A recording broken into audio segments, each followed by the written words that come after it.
I've always been the type of person who loves a solo hike. There's something about being out there alone that clears my head in a way nothing else can. No noise, no distractions, just the sound of my footsteps on dirt and the rustle of trees around me. This particular trail, a ridge trail I'd been meaning to explore for months, had been on my list for a while. It was remote, tucked away in the heart of a dense forest with no cell service, and promised views that were supposedly worth the climb. It was early fall, the best time for hiking in my opinion. The air was cool and crisp, the leaves were just starting to change color, and the trailhead was practically deserted. Perfect. I had planned for a day hike, something that would take me up and back before sunset. I packed light, just a small backpack with water, some snacks, a first aid kit, my knife, and a map of the area. I like to keep things simple. No GPS, no fancy gadgets. Just me, my instincts, and the trail. The first couple of miles were easy. The trail started off flat, winding gently through the forest. The trees were tall and close together, their trunks dark and thick with moss. Sunlight filtered through the canopy in patches, lighting up the ferns and fallen leaves on the ground. It was quiet, aside from the occasional bird call and the crunch of leaves under my boots. I felt good, relaxed, focused. About an hour in, the trail started to climb. It wasn't steep, but it was steady, and I could feel my legs starting to burn as I gained elevation. The air got cooler, and the trees thinned out a bit, giving me glimpses of the valley below. I stopped for a quick water break, leaning against a rock and taking in the view. The forest stretched out below me in every direction, a sea of green and gold. I could see the ridge ahead, a jagged line of rock that cut across the sky. That was my goal, the ridge. Once I got up there, I'd follow the trail along the top for a while, then loop back down to the trailhead. The climb got steeper as I got closer to the ridge. The trail turned rocky, and I had to watch my footing carefully. One wrong step and I could easily twist an ankle or worse. I focused on each step, my breathing steady, my eyes scanning the ground ahead of me. Then, without warning, the trail narrowed. It wasn't marked on the map, but suddenly I was walking along a ledge barely wide enough for 2 feet. To my left, the hillside rose up sharply, a wall of rock and scrubby brush. To my right, the ground dropped away into a steep ravine. I could hear water down there, a stream maybe, but I couldn't see it through the trees. I hesitated, looking back the way I'd come. I hadn't seen anyone else on the trail all day, and I doubted anyone would be coming up behind me. I could turn back now, play it safe, but I was so close to the ridge. I pressed on, moving carefully along the narrow trail. My heart was beating faster now, not from the climb, but from the awareness of how exposed I was. One wrong move, one slip, and I'd be tumbling down into that ravine. I kept my eyes on the trail, trying not to think about the drop. Finally, the trail widened again, and I let out a breath I hadn't realized I was holding. I was back on solid ground, the ridge just a short climb away. I pushed myself up the last stretch, my legs burning, and then I was there. Standing on the ridge, the whole world spread out below me. The view was breathtaking. The valley stretched out to the horizon, a patchwork of trees and meadows, with a river cutting through it like a silver ribbon. In the distance, I could see mountains, their peaks dusted with snow. The wind was stronger up here, cool and sharp against my face. I felt alive, exhilarated. This was why I hiked, for moments like this. I found a flat rock and sat down, pulling out my water bottle and a protein bar. I ate slowly, savoring the view, letting my body recover from the climb. The sun was starting to sink lower in the sky, casting long shadows across the valley. I figured I had about an hour before I needed to start heading back. Plenty of time. I decided to follow the ridge a little farther, just to see what was around the next bend. The trail along the ridge was rough, less maintained than the lower sections. It twisted and turned, sometimes disappearing into patches of scrub before reappearing a few yards ahead. I kept going, curious to see where it led. Then I saw it.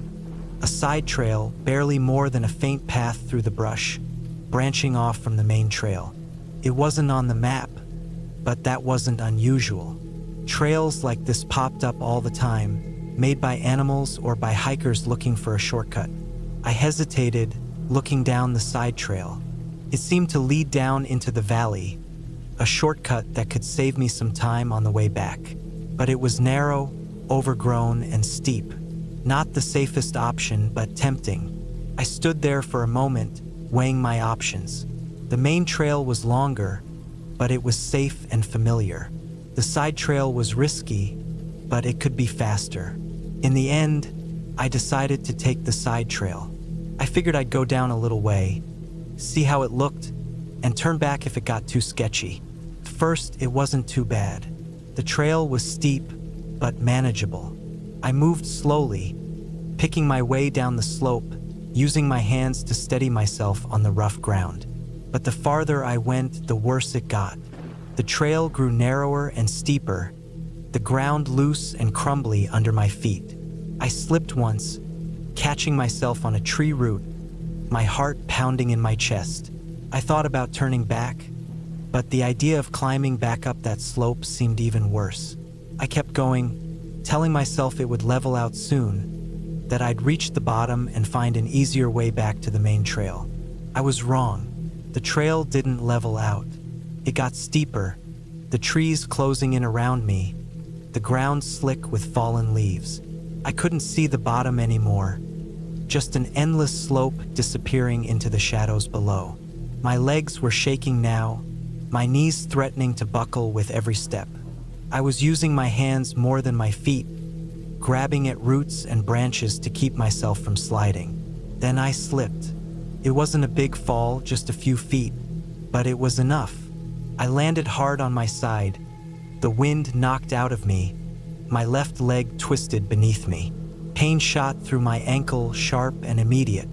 I lay there for a moment, gasping for breath, trying to assess the damage. My ankle throbbed, but it didn't feel broken.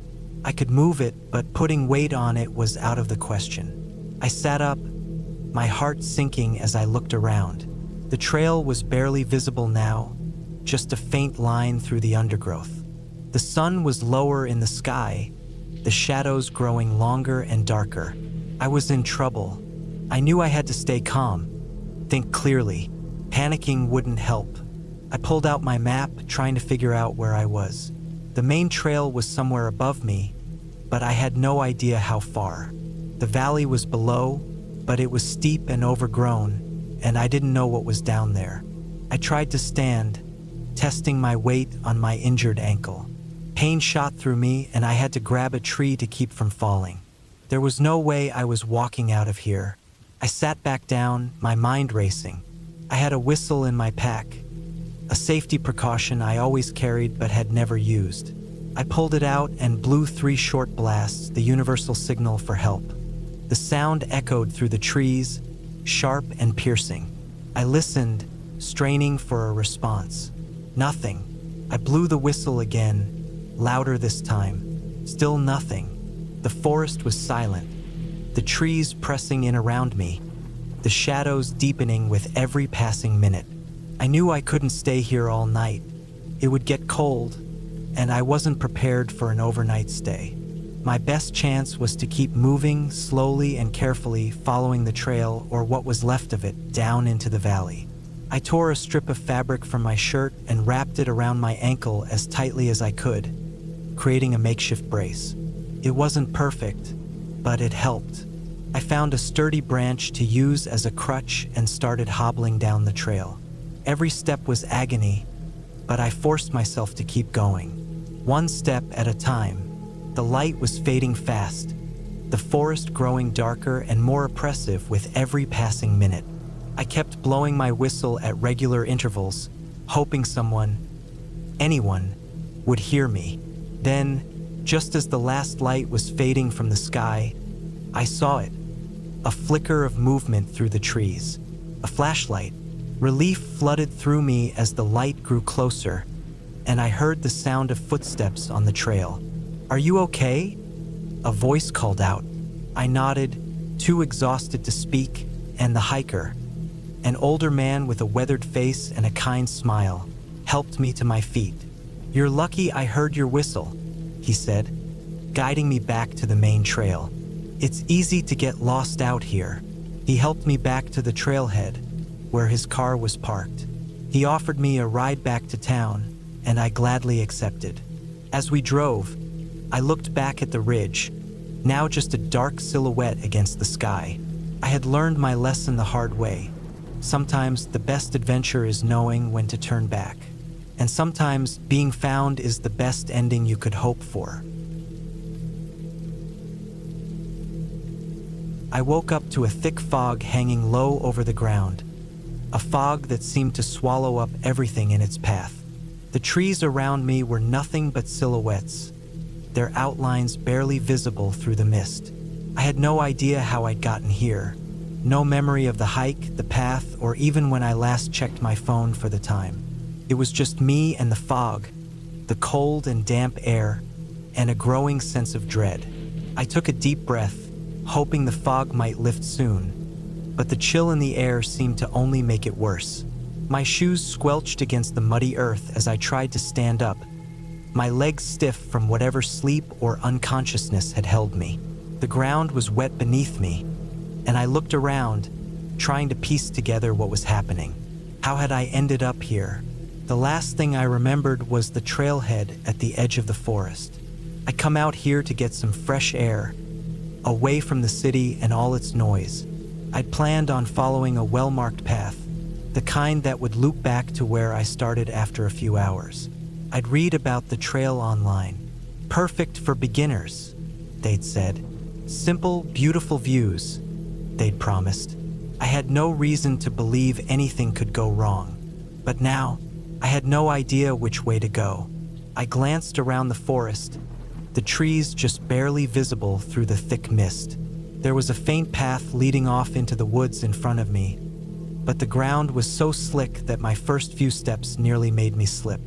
I wiped the mud off my pants and steadied myself before walking slowly forward. The mist was oppressive. Every few steps I'd expect the fog to clear, but instead, it felt like it just grew thicker, pressing down on me. My breath came out in short bursts, forming little clouds of white vapor in the air. The air was too cold for comfort, but my jacket wasn't much protection. I hadn't dressed for a trip this long. I checked my watch. The time seemed off, like it wasn't moving, or maybe it was just the panic setting in. My stomach growled, reminding me that I hadn't packed enough food for an extended journey. I'd planned to be back by noon, but now the sun had shifted. How long had I been out here? I had no idea. I tried to calm myself down.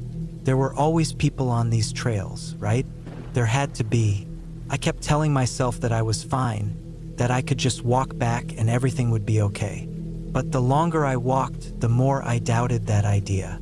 I'd expected the trail to be straight and easy to follow. But as I looked around, the trees looked all the same, tall, dark, and unchanging. Every direction seemed identical. Nothing looked familiar. I pulled out my phone, trying to check for a signal, but it was dead. I cursed under my breath and shoved it back into my pocket. I walked for what felt like hours, but time had become irrelevant. My legs burned, my feet were sore, and my head was starting to ache. Every time I looked around, the fog seemed to be swallowing the trees whole, turning everything into one gray blur. The path, if there even was one anymore, was hard to see. It could have easily been an animal trail or nothing at all. I stopped for a moment, my heart pounding, a lump in my throat. I needed to find something, anything, a marker, a sign, anything that could tell me where I was. There had to be something. I wasn't completely lost. I refused to believe it. In the distance, I thought I saw something, a dark figure. Maybe it was a person, or another tree. My mind played tricks on me. I took a step closer, squinting through the mist. It was nothing, just another patch of trees, their gnarled branches twisting toward the sky. Nothing more. I shook my head, trying to clear it. I couldn't afford to waste time. The cold was biting, and the fog didn't seem to be lifting. I was getting dizzy now. The hunger, the tiredness, the overwhelming sense of confusion. It was all adding up. Another hour passed, maybe more. I could no longer tell. The daylight was dimming, the thick fog making it impossible to gauge how much time had passed. The trees around me seemed to close in, and I could feel the weight of the woods pressing against me. My legs were giving out, my muscles weak and trembling. I found myself leaning against a tree for support, my breath coming fast and shallow. There was no clear path ahead, no sign of civilization. I thought of my family, of my friends, of how this could turn into a nightmare if I didn't find a way out. They wouldn't even know where to start looking for me. Then, just as panic began to rise in my chest, I saw it. A small clearing ahead. There were fewer trees, and I could see a little light breaking through the fog. For the first time in hours, I felt a glimmer of hope. I pushed forward, each step feeling heavier than the last, but I couldn't stop now. I had to get out. I needed to get out. I stumbled into the clearing and stopped dead in my tracks. There, in the middle of the open space, was a small wooden structure. Cabin of sorts.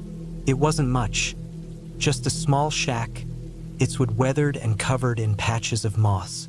The door was slightly ajar, and through the crack, I could see the faintest light. I didn't know what possessed me to approach it. Maybe it was the exhaustion, or maybe the desperate need to find some kind of answer. I walked slowly toward the door, my heart racing. When I pushed it open, the creak of the old wood echoed in the silence. Inside was bare, no furniture, no signs of life. It was empty except for a few old crates stacked against one wall. It wasn't a home, not in the traditional sense, but it was shelter. And at that moment, shelter was all I cared about. I sat down against the wall, my legs too tired to support me any longer. My body felt like it was shutting down, but I couldn't stop my mind from racing. How had I ended up here? How could I have wandered so far off the trail? I tried to gather my thoughts, but the fog in my head wouldn't clear. My stomach growled again, but there was nothing to eat. I couldn't stay here. I knew that. The cold would soon become unbearable, and who knew how long this fog would last. Suddenly, I heard a noise outside, a soft crackle of footsteps. My heart skipped. Was someone else out there? I hadn't seen anyone since the trail. I stood up slowly, trying to remain as quiet as possible, listening carefully. The footsteps got closer, but there was no voice, no sounds of conversation. I moved toward the door, peering out carefully. A figure appeared through the fog. A man, wearing a dark coat, his features hard to distinguish in the mist. He was walking with purpose, but didn't seem to notice me. I watched him for a moment, debating whether to call out or stay hidden. But then, something unexpected happened. The man stopped and turned, as if sensing my presence. Our eyes met for a brief second. "Lost?" he asked, his voice rough but calm. I nodded, too exhausted to speak. "Follow me. I know the way out." I didn't hesitate. With relief flooding my chest, I followed him as he led me through the woods, the fog still thick but no longer suffocating. His pace was steady, and despite the exhaustion in my body, I felt the tiniest spark of hope returning. He seemed to know where he was going. Maybe he had been here before. Maybe he was one of those rare people who could navigate these woods with ease. After what felt like an eternity, the fog began to lift, and the trees started to thin. The trail ahead became clearer, and I recognized the familiar path I had been on earlier. The man stopped and turned to me, his face still obscured by the mist. "You're almost there," he said simply. "It's not far." And then, without another word, He walked off, disappearing into the woods, leaving me with nothing but the sound of my own footsteps as I made my way back to safety. I wasn't supposed to be out here. I knew that even as I trudged through the thick underbrush, my legs aching and my feet covered in scratches. The woods looked different now that the sun was starting to dip behind the trees. The shadows stretched long and thin, and the air had that cold, crisp feel to it, like the kind of evening where you start second-guessing everything. I should have turned back hours ago, but I didn't. I was too stubborn for that.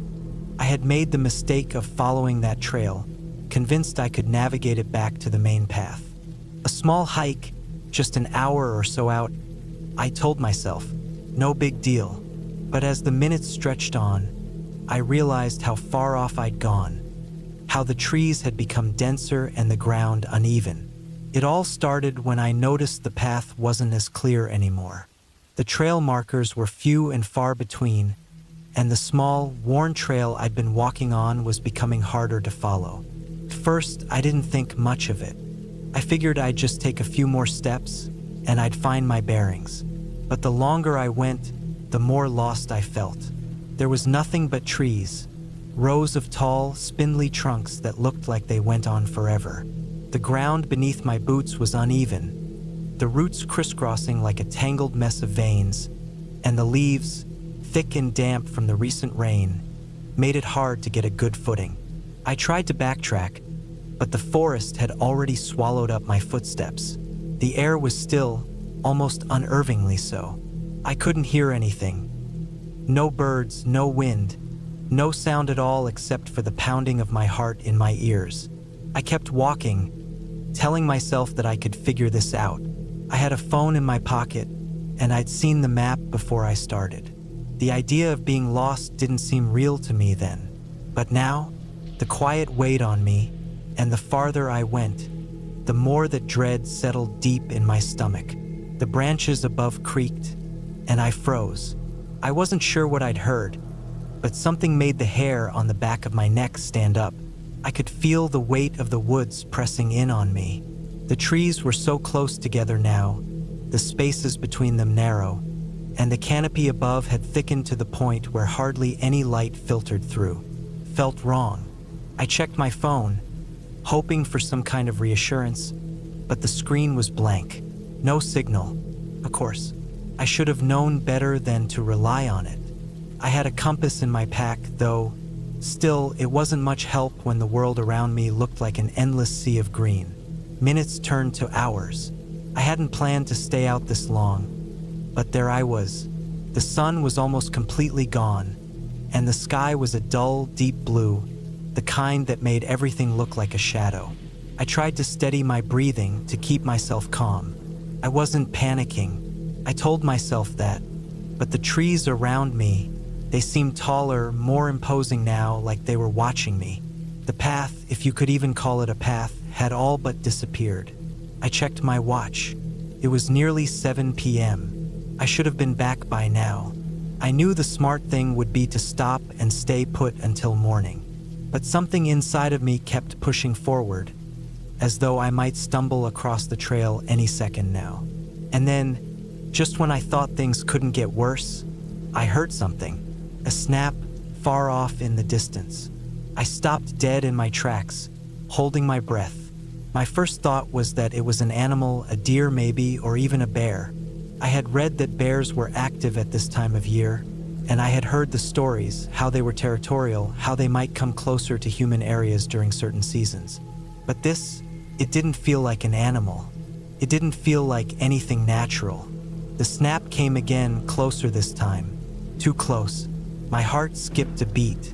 I wanted to turn and run, but I stood frozen, listening. There was no rustling of leaves, no movement from the forest floor, just that eerie, sharp crack of a branch breaking. My mind raced.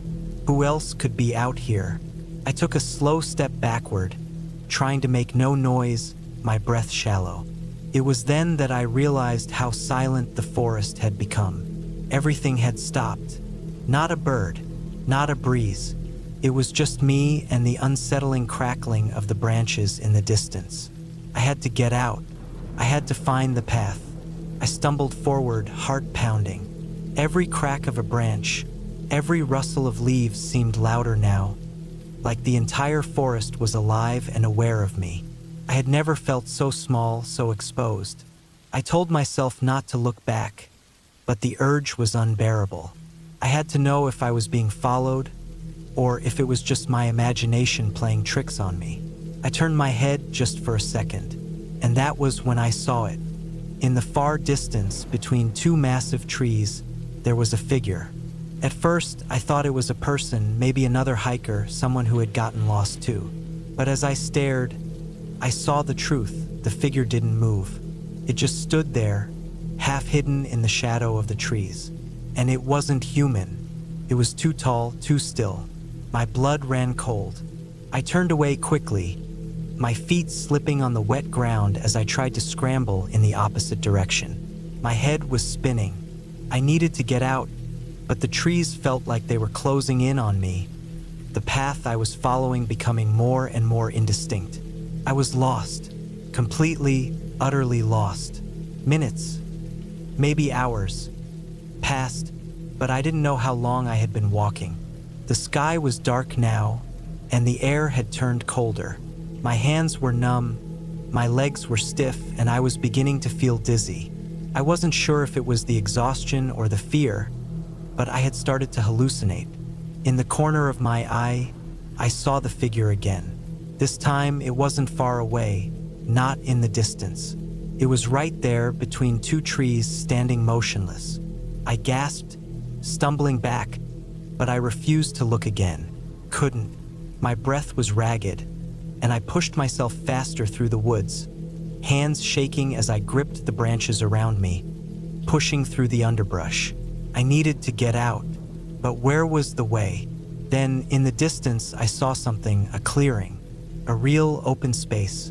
There was light, not much, but enough to make me feel like I wasn't completely losing my mind. I bolted toward it, the last reserves of my energy fueling me forward. I stepped out into the clearing, and there it was, the road, the main road. A trailhead sign was just a few yards away, half hidden in the overgrowth.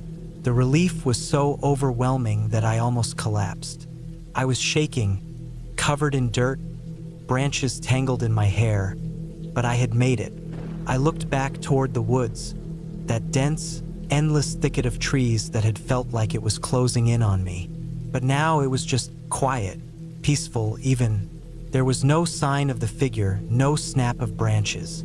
Just the familiar sight of the woods behind me, harmless now. I swallowed hard, trying to calm my frantic breathing. I wasn't sure what had happened in those woods. What I'd seen, what I'd heard. It didn't make sense. Maybe it was exhaustion or the isolation, but there was no denying that I had been scared out of my mind. I didn't know if I'd ever return to those woods again, but for now I was safe. The trees were behind me, and I could finally breathe. I wasn't supposed to be out here. I knew that even as I trudged through the thick underbrush, my legs aching and my feet covered in scratches. The woods looked different now that the sun was starting to dip behind the trees. The shadows stretched long and thin, and the air had that cold, crisp feel to it, like the kind of evening where you start second-guessing everything. I should have turned back hours ago, but I didn't. I was too stubborn for that. I had made the mistake of following that trail, convinced I could navigate it back to the main path. A small hike, just an hour or so out, I told myself, no big deal. But as the minutes stretched on, I realized how far off I'd gone, how the trees had become denser and the ground uneven. It all started when I noticed the path wasn't as clear anymore. The trail markers were few and far between, and the small, worn trail I'd been walking on was becoming harder to follow. At first, I didn't think much of it. I figured I'd just take a few more steps, and I'd find my bearings. But the longer I went, the more lost I felt. There was nothing but trees, rows of tall, spindly trunks that looked like they went on forever.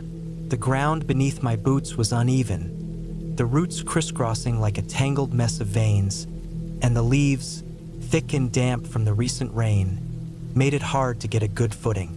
I tried to backtrack, but the forest had already swallowed up my footsteps. The air was still, almost unnervingly so. I couldn't hear anything. No birds, no wind, no sound at all except for the pounding of my heart in my ears. I kept walking, telling myself that I could figure this out. I had a phone in my pocket, and I'd seen the map before I started. The idea of being lost didn't seem real to me then. But now, the quiet weighed on me, and the farther I went, the more that dread settled deep in my stomach. The branches above creaked, and I froze. I wasn't sure what I'd heard, but something made the hair on the back of my neck stand up. I could feel the weight of the woods pressing in on me. The trees were so close together now, the spaces between them narrow, and the canopy above had thickened to the point where hardly any light filtered through. Felt wrong. I checked my phone, hoping for some kind of reassurance, but the screen was blank. No signal. Of course, I should have known better than to rely on it. I had a compass in my pack, though. Still, it wasn't much help when the world around me looked like an endless sea of green. Minutes turned to hours. I hadn't planned to stay out this long, but there I was. The sun was almost completely gone, and the sky was a dull, deep blue, the kind that made everything look like a shadow. I tried to steady my breathing to keep myself calm. I wasn't panicking. I told myself that, but the trees around me, they seemed taller, more imposing now, like they were watching me. The path, if you could even call it a path, had all but disappeared. I checked my watch. It was nearly 7 p.m. I should have been back by now. I knew the smart thing would be to stop and stay put until morning. But something inside of me kept pushing forward, as though I might stumble across the trail any second now. And then, just when I thought things couldn't get worse, I heard something. A snap, far off in the distance. I stopped dead in my tracks, holding my breath. My first thought was that it was an animal, a deer maybe, or even a bear. I had read that bears were active at this time of year, and I had heard the stories, how they were territorial, how they might come closer to human areas during certain seasons. But this, it didn't feel like an animal. It didn't feel like anything natural. The snap came again, closer this time. Too close. My heart skipped a beat. I wanted to turn and run, but I stood frozen, listening. There was no rustling of leaves, no movement from the forest floor, just that eerie, sharp crack of a branch breaking. My mind raced. Who else could be out here? I took a slow step backward, trying to make no noise, my breath shallow. It was then that I realized how silent the forest had become. Everything had stopped. Not a bird, not a breeze. It was just me and the unsettling crackling of the branches in the distance. I had to get out. I had to find the path. I stumbled forward, heart pounding. Every crack of a branch, every rustle of leaves seemed louder now, like the entire forest was alive and aware of me. I had never felt so small, so exposed. I told myself not to look back, but the urge was unbearable. I had to know if I was being followed, or if it was just my imagination playing tricks on me. I turned my head just for a second, and that was when I saw it. In the far distance, between two massive trees, there was a figure. At first, I thought it was a person, maybe another hiker, someone who had gotten lost too. But as I stared, I saw the truth. The figure didn't move. It just stood there, half hidden in the shadow of the trees. And it wasn't human. It was too tall, too still. My blood ran cold. I turned away quickly, my feet slipping on the wet ground as I tried to scramble in the opposite direction. My head was spinning. I needed to get out, but the trees felt like they were closing in on me, the path I was following becoming more and more indistinct. I was lost, completely, utterly lost. Minutes, maybe hours, passed, but I didn't know how long I had been walking. The sky was dark now, and the air had turned colder. My hands were numb, my legs were stiff, and I was beginning to feel dizzy. I wasn't sure if it was the exhaustion or the fear, but I had started to hallucinate. In the corner of my eye, I saw the figure again. This time, it wasn't far away, not in the distance. It was right there between two trees standing motionless. I gasped, stumbling back, but I refused to look again. Couldn't. My breath was ragged, and I pushed myself faster through the woods, hands shaking as I gripped the branches around me, pushing through the underbrush. I needed to get out, but where was the way? Then, in the distance, I saw something, a clearing, a real open space. There was light, not much, but enough to make me feel like I wasn't completely losing my mind. I bolted toward it, the last reserves of my energy fueling me forward. I stepped out into the clearing, and there it was, the road, the main road. A trailhead sign was just a few yards away, half hidden in the overgrowth. The relief was so overwhelming that I almost collapsed. I was shaking, covered in dirt, branches tangled in my hair, but I had made it. I looked back toward the woods, that dense, endless thicket of trees that had felt like it was closing in on me. But now it was just quiet, peaceful even. There was no sign of the figure, no snap of branches. Just the familiar sight of the woods behind me, harmless now. I swallowed hard, trying to calm my frantic breathing. I wasn't sure what had happened in those woods. What I'd seen, what I'd heard. It didn't make sense. Maybe it was exhaustion or the isolation, but there was no denying that I had been scared out of my mind. I didn't know if I'd ever return to those woods again, but for now I was safe. The trees were behind me, and I could finally breathe. I never thought I'd get lost in the woods. It sounds ridiculous, right? But there I was, in the middle of a forest I'd hiked through dozens of times before, completely turned around and unsure of which direction to go. It started out as a simple afternoon hike. I've always been an outdoorsy person, the kind who knows the trails, the landmarks, the difference between poison ivy and regular plants, and the sounds of the forest. I knew the woods like the back of my hand. It was supposed to be just a short hike, a little break from work. I had taken a different path this time, just to see something new. There was a small creek I'd been meaning to check out, and I figured it would be a nice detour. The weather was perfect, sunny but not too hot, with a slight breeze that made the leaves rustle in the trees. The kind of day you'd want to spend outside. I followed the creek for a while, enjoying the sound of water bubbling over rocks. It was peaceful. I took a few pictures, sent them to a friend, and then kept walking. The trail wasn't marked very well, but I didn't mind. I'd been off the beaten path before. I knew how to read the land, but after a while, the creek started to widen, and the trees grew denser. The sounds of the forest shifted too, the chirping of birds fading into a silence I wasn't used to. I stopped for a moment and looked around. Something about the trees seemed different, and the air felt colder. I couldn't put my finger on it, but a small knot of unease tightened in my stomach. I looked back the way I came and realized that I hadn't seen a trail marker in a while. I figured I'd just missed it, so I turned back and retraced my steps. But that's when I realized something wasn't right. The trees were all starting to look the same. The path I had walked was gone, as if it had never existed. I walked a little further, but it felt like I was just walking in circles. The sun was still up, but the light seemed dimmer now, like it was struggling to break through the thick canopy of leaves above. I stopped again and took a deep breath, trying to calm myself.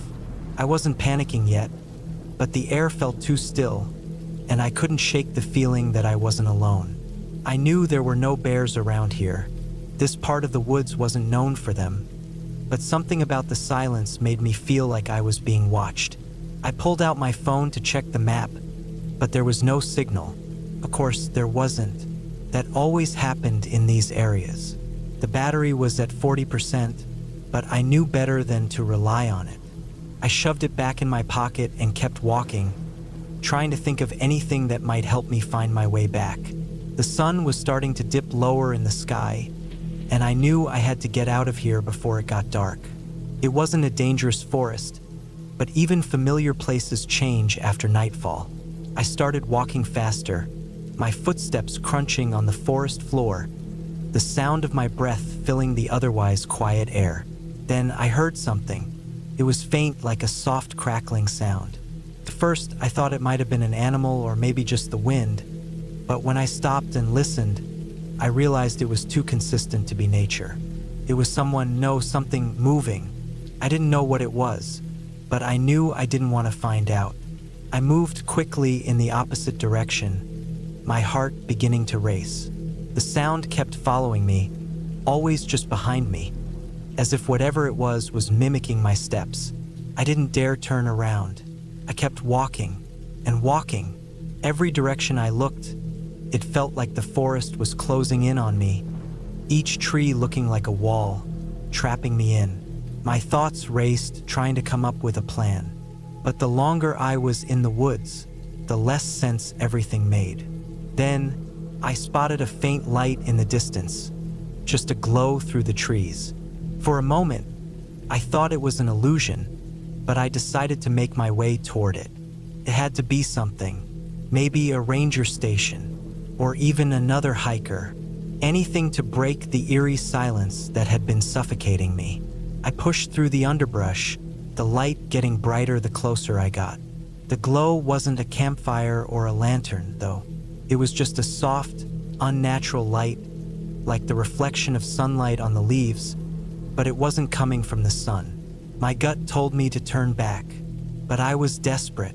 I broke through the trees into a small clearing, and there it was, a structure, a cabin, a small, dilapidated building with broken windows and a door that hung off its hinges. The light came from within, casting long shadows across the clearing. The cabin looked abandoned, decades, maybe even longer, of wear and neglect, but the light was unmistakable. It was coming from inside. I should have turned around then, but curiosity got the best of me. I approached the cabin slowly, every step feeling heavier than the last. The door creaked as I pushed it open, and I stepped inside. There was no one there.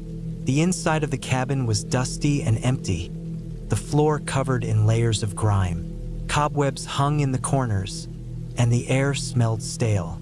But that light, it was brighter now, coming from the far corner of the room. As I stepped closer, I saw a small object on the floor, glowing faintly. It was a lantern. I reached down, my fingers trembling, and picked it up. The glow was coming from the glass itself, but the inside of the lantern was completely empty. There was no flame, no light source. I don't know why I didn't drop it immediately. Maybe I was too tired, or maybe the weirdness of the whole situation was starting to feel normal. But that's when I heard it.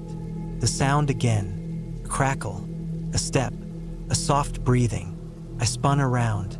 The door slammed shut behind me. The room was pitch black for a moment. Then the lantern flickered back to life.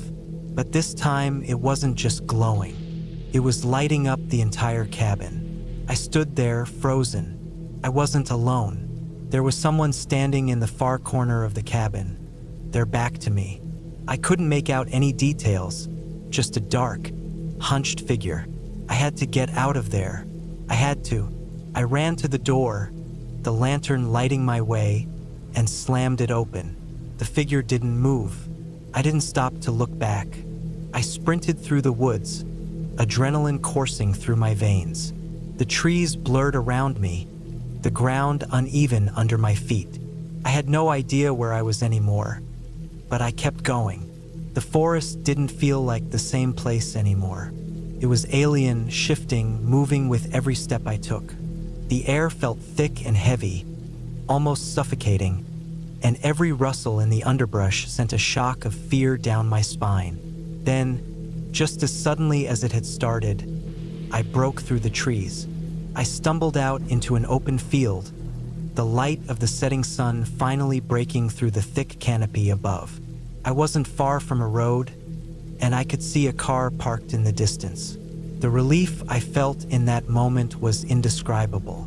I kept running, not caring how tired I was, and made it to the road. I stopped, panting, my eyes scanning the area.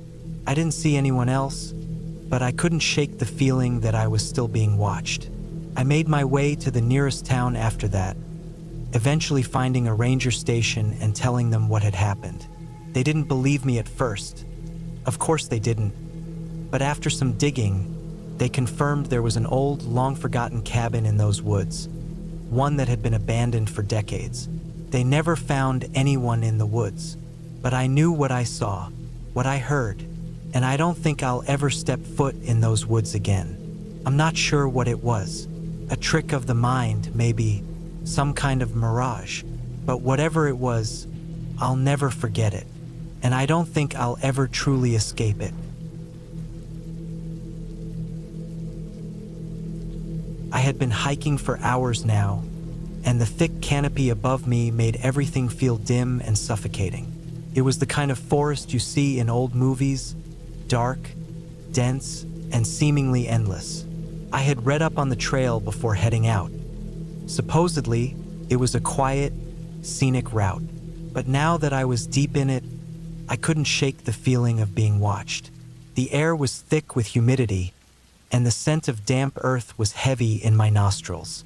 My feet squelched in the mud as I pressed on, the path narrowing and twisting like it had a mind of its own. Trees lined either side of me, their trunks towering high, moss clinging to their bark, twisting roots crawling across the ground.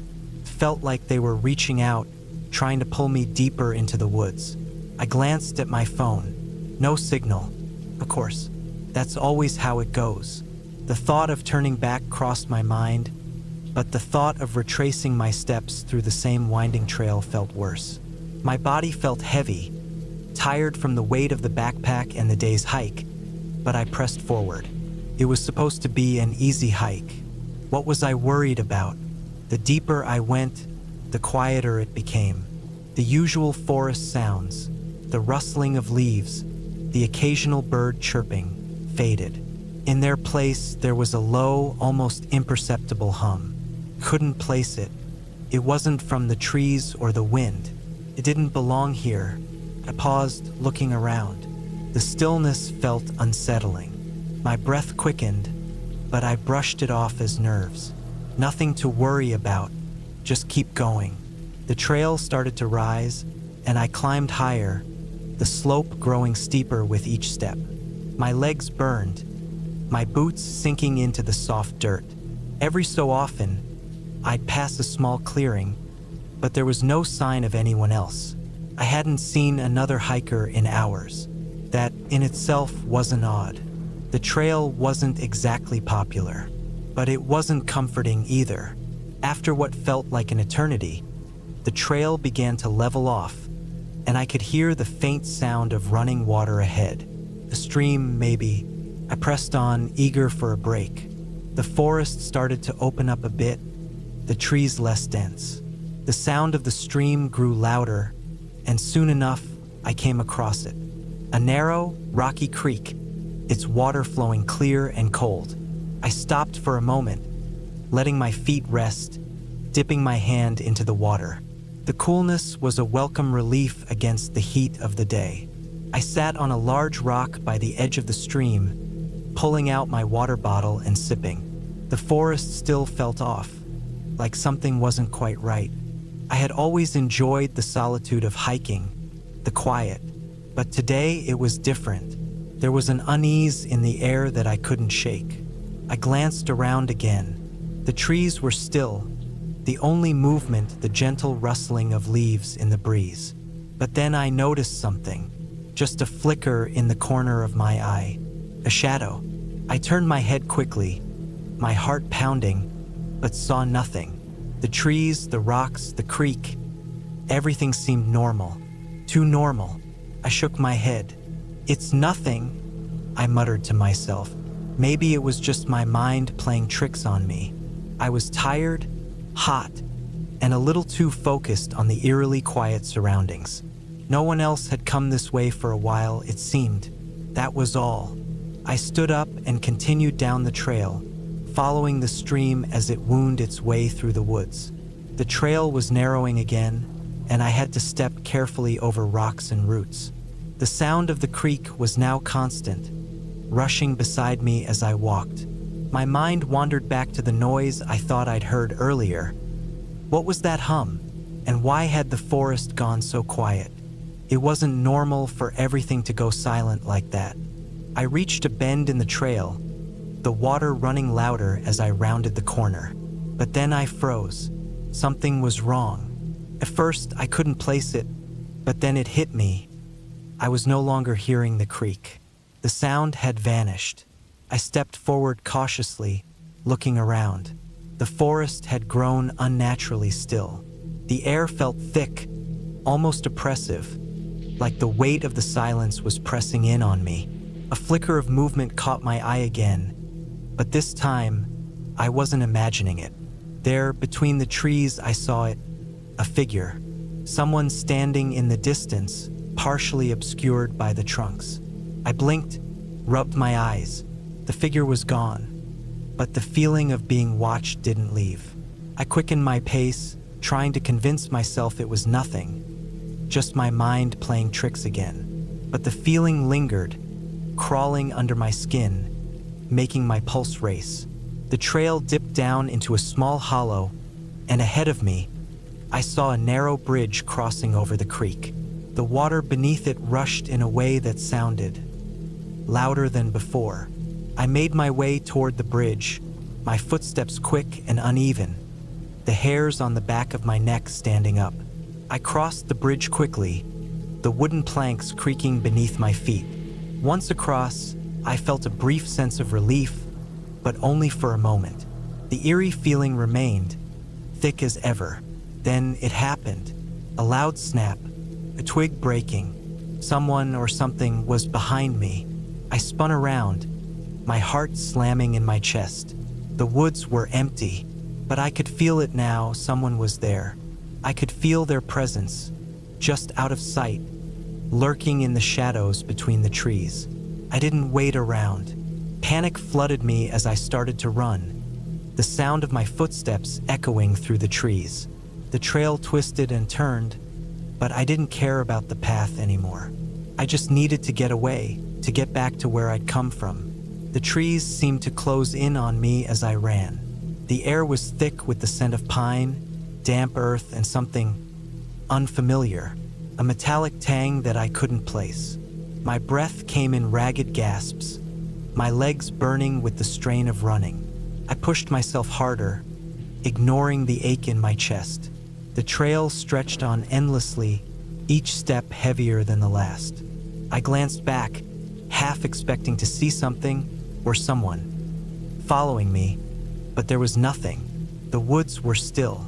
I didn't know how much time had passed, but eventually, the trail began to widen. I slowed down, my body too exhausted to keep up the frantic pace.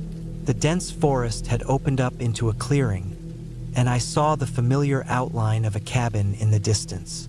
A lone cabin, far from the main trail, tucked away at the edge of the forest. I stumbled toward it, hardly able to believe I had found it. The cabin wasn't much, a small, weather-beaten structure, but it meant safety. It meant a way out of this unnerving wilderness. I approached carefully, my mind still racing. The door was ajar, a thin crack of light spilling out into the darkening evening. I pushed it open slowly, and the sound of the hinges creaked in the silence. Inside was a simple room. No furniture, no sign of life, just dust and cobwebs.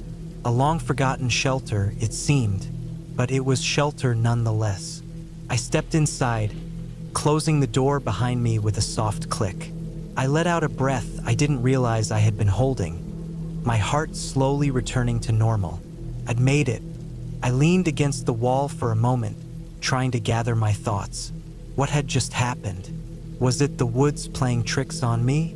Had I imagined the figure? Had I been lost in the trees for too long? But as I stood there, breathing in the stillness, something caught my eye, a shape in the far corner of the cabin. At first, I thought it was just another shadow, but as I looked closer, I saw it. Something was there. Someone, person, or what was left of one. I didn't scream, couldn't. My body was frozen, rooted to the spot.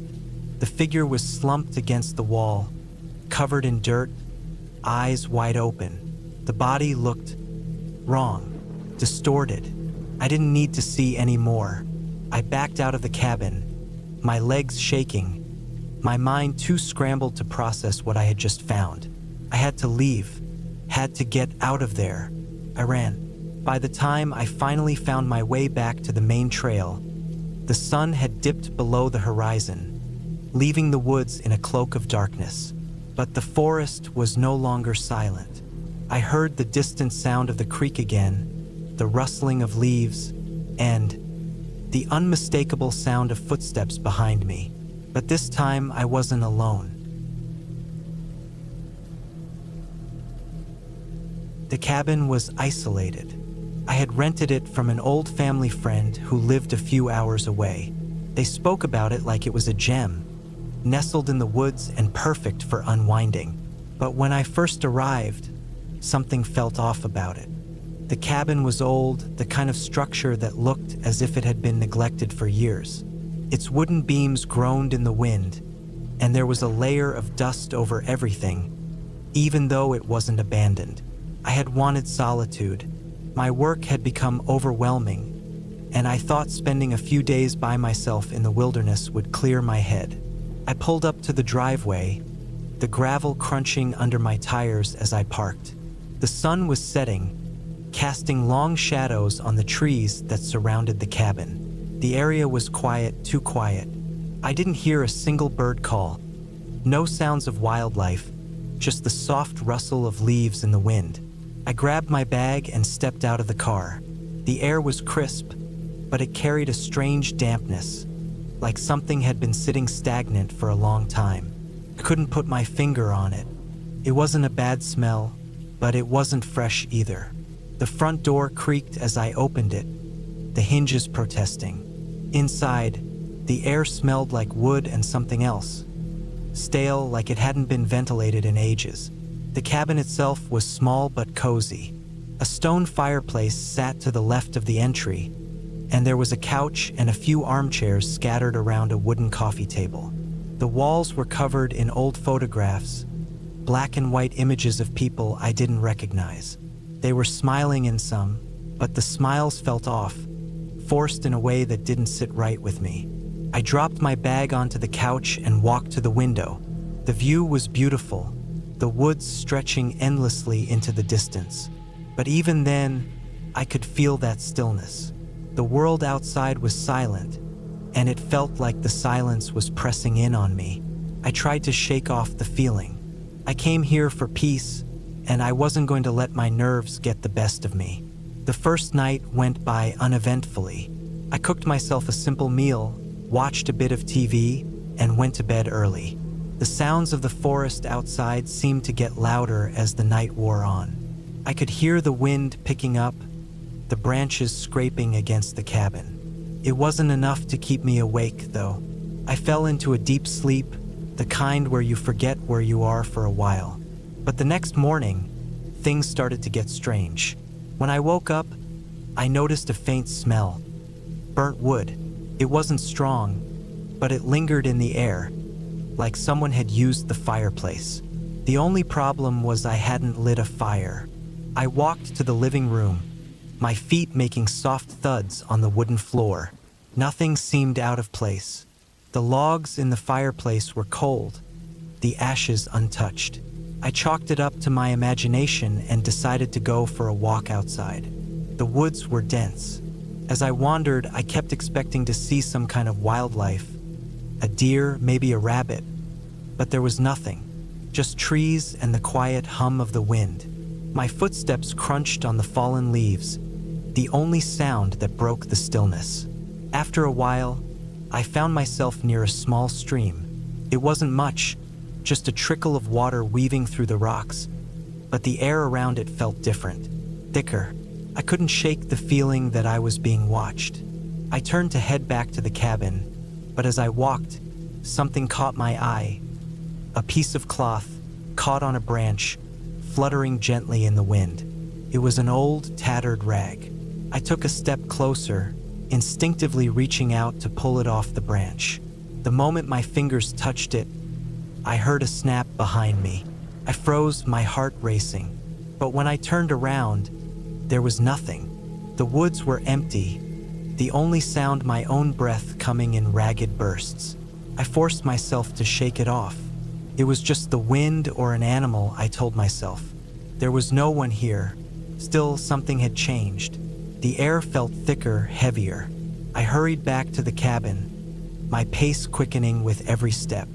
Once inside, I locked the door behind me and tried to calm myself. The weird sensation of being watched still clung to me, and I couldn't ignore the fact that I hadn't seen a single living creature in the woods, not even a bird. I spent the rest of the day inside, trying to distract myself with a book. The hours passed in a blur, and soon it was dark again. The air was colder now, and I couldn't stop thinking about the cloth, about the feeling in the woods. I had heard stories about the dangers of getting lost out there, how people could vanish without a trace, how the forest had a way of swallowing you whole. But I wasn't lost. I was fine. I just needed to sleep. That night, I woke up to the sound of scratching. At first, I thought it was a branch against the window, but when I listened closer, I realized it was coming from inside the cabin. My heart stopped.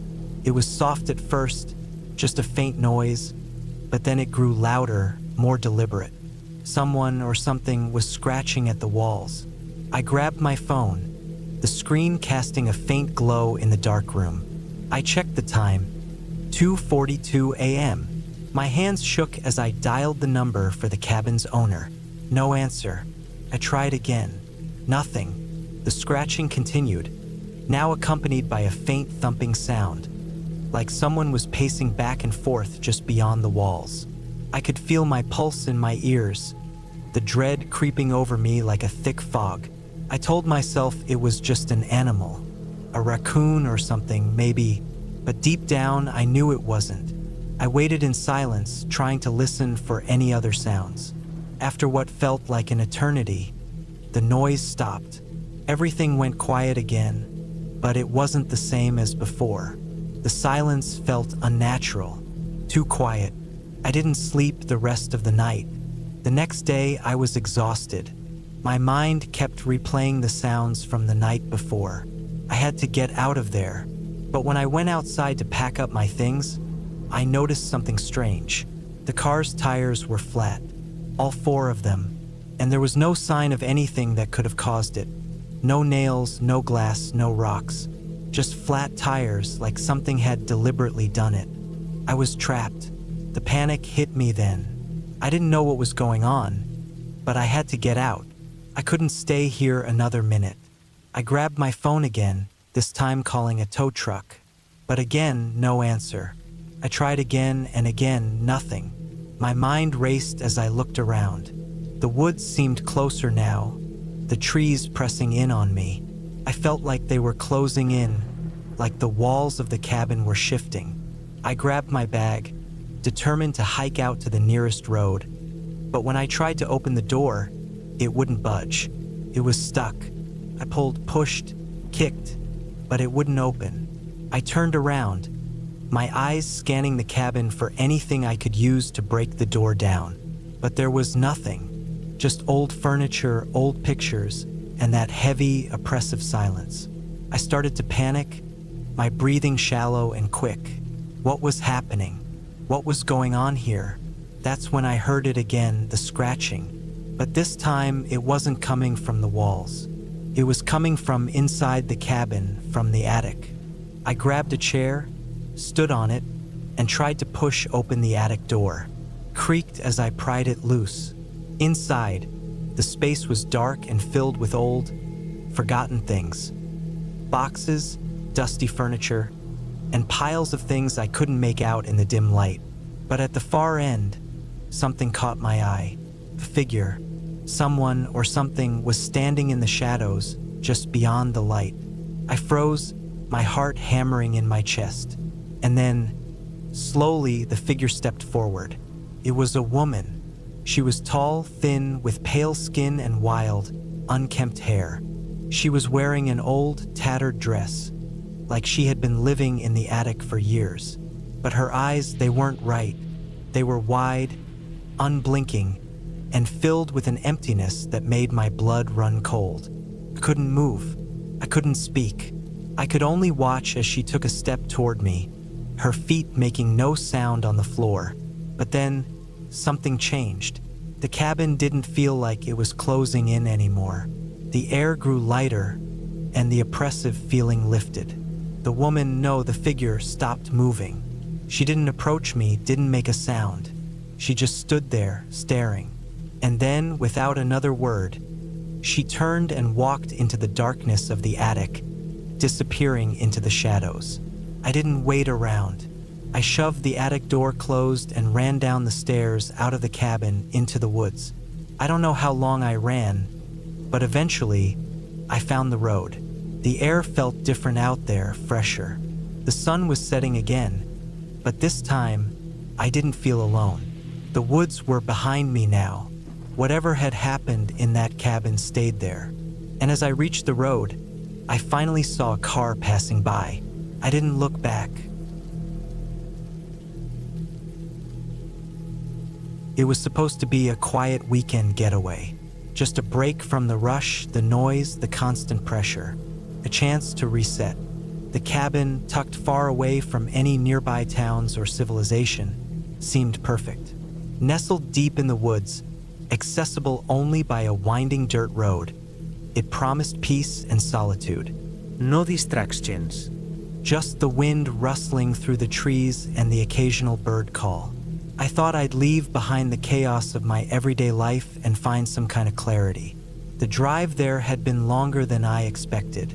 The further I went, the more isolated the place seemed. The pavement turned to gravel, then dirt, and eventually, there was no road at all, just a narrow, overgrown path that seemed to disappear into the forest. It felt like the world was closing in on me. First, I brushed it off. The air was fresh. The forest smelled like pine and damp earth. I rolled down my windows, letting the breeze flow through the car, hoping the fresh air would calm my nerves. The GPS had dropped out hours ago, and my phone had no signal, but I wasn't too worried. I had the directions written down, and I had seen the cabin on the map. When I finally reached the cabin, it wasn't as charming as I had imagined. The wood was weathered, the windows dark, and there was an odd silence about the place. It didn't look like anyone had been there in months, maybe even longer. There were no signs of life, no mail in the box, no car parked nearby, no footprints in the yard. Just an empty, forgotten place. I had seen the photos online when I booked it. Beautiful, rustic, warm. But reality was different. There was something off about the place, a lingering feeling I couldn't shake. I tried to ignore it. The last thing I needed was to let my mind wander into overdrive. I spent the first hour unpacking and getting settled. The air inside the cabin smelled faintly of wood, dust, and something else, something strange. A musty scent I couldn't identify.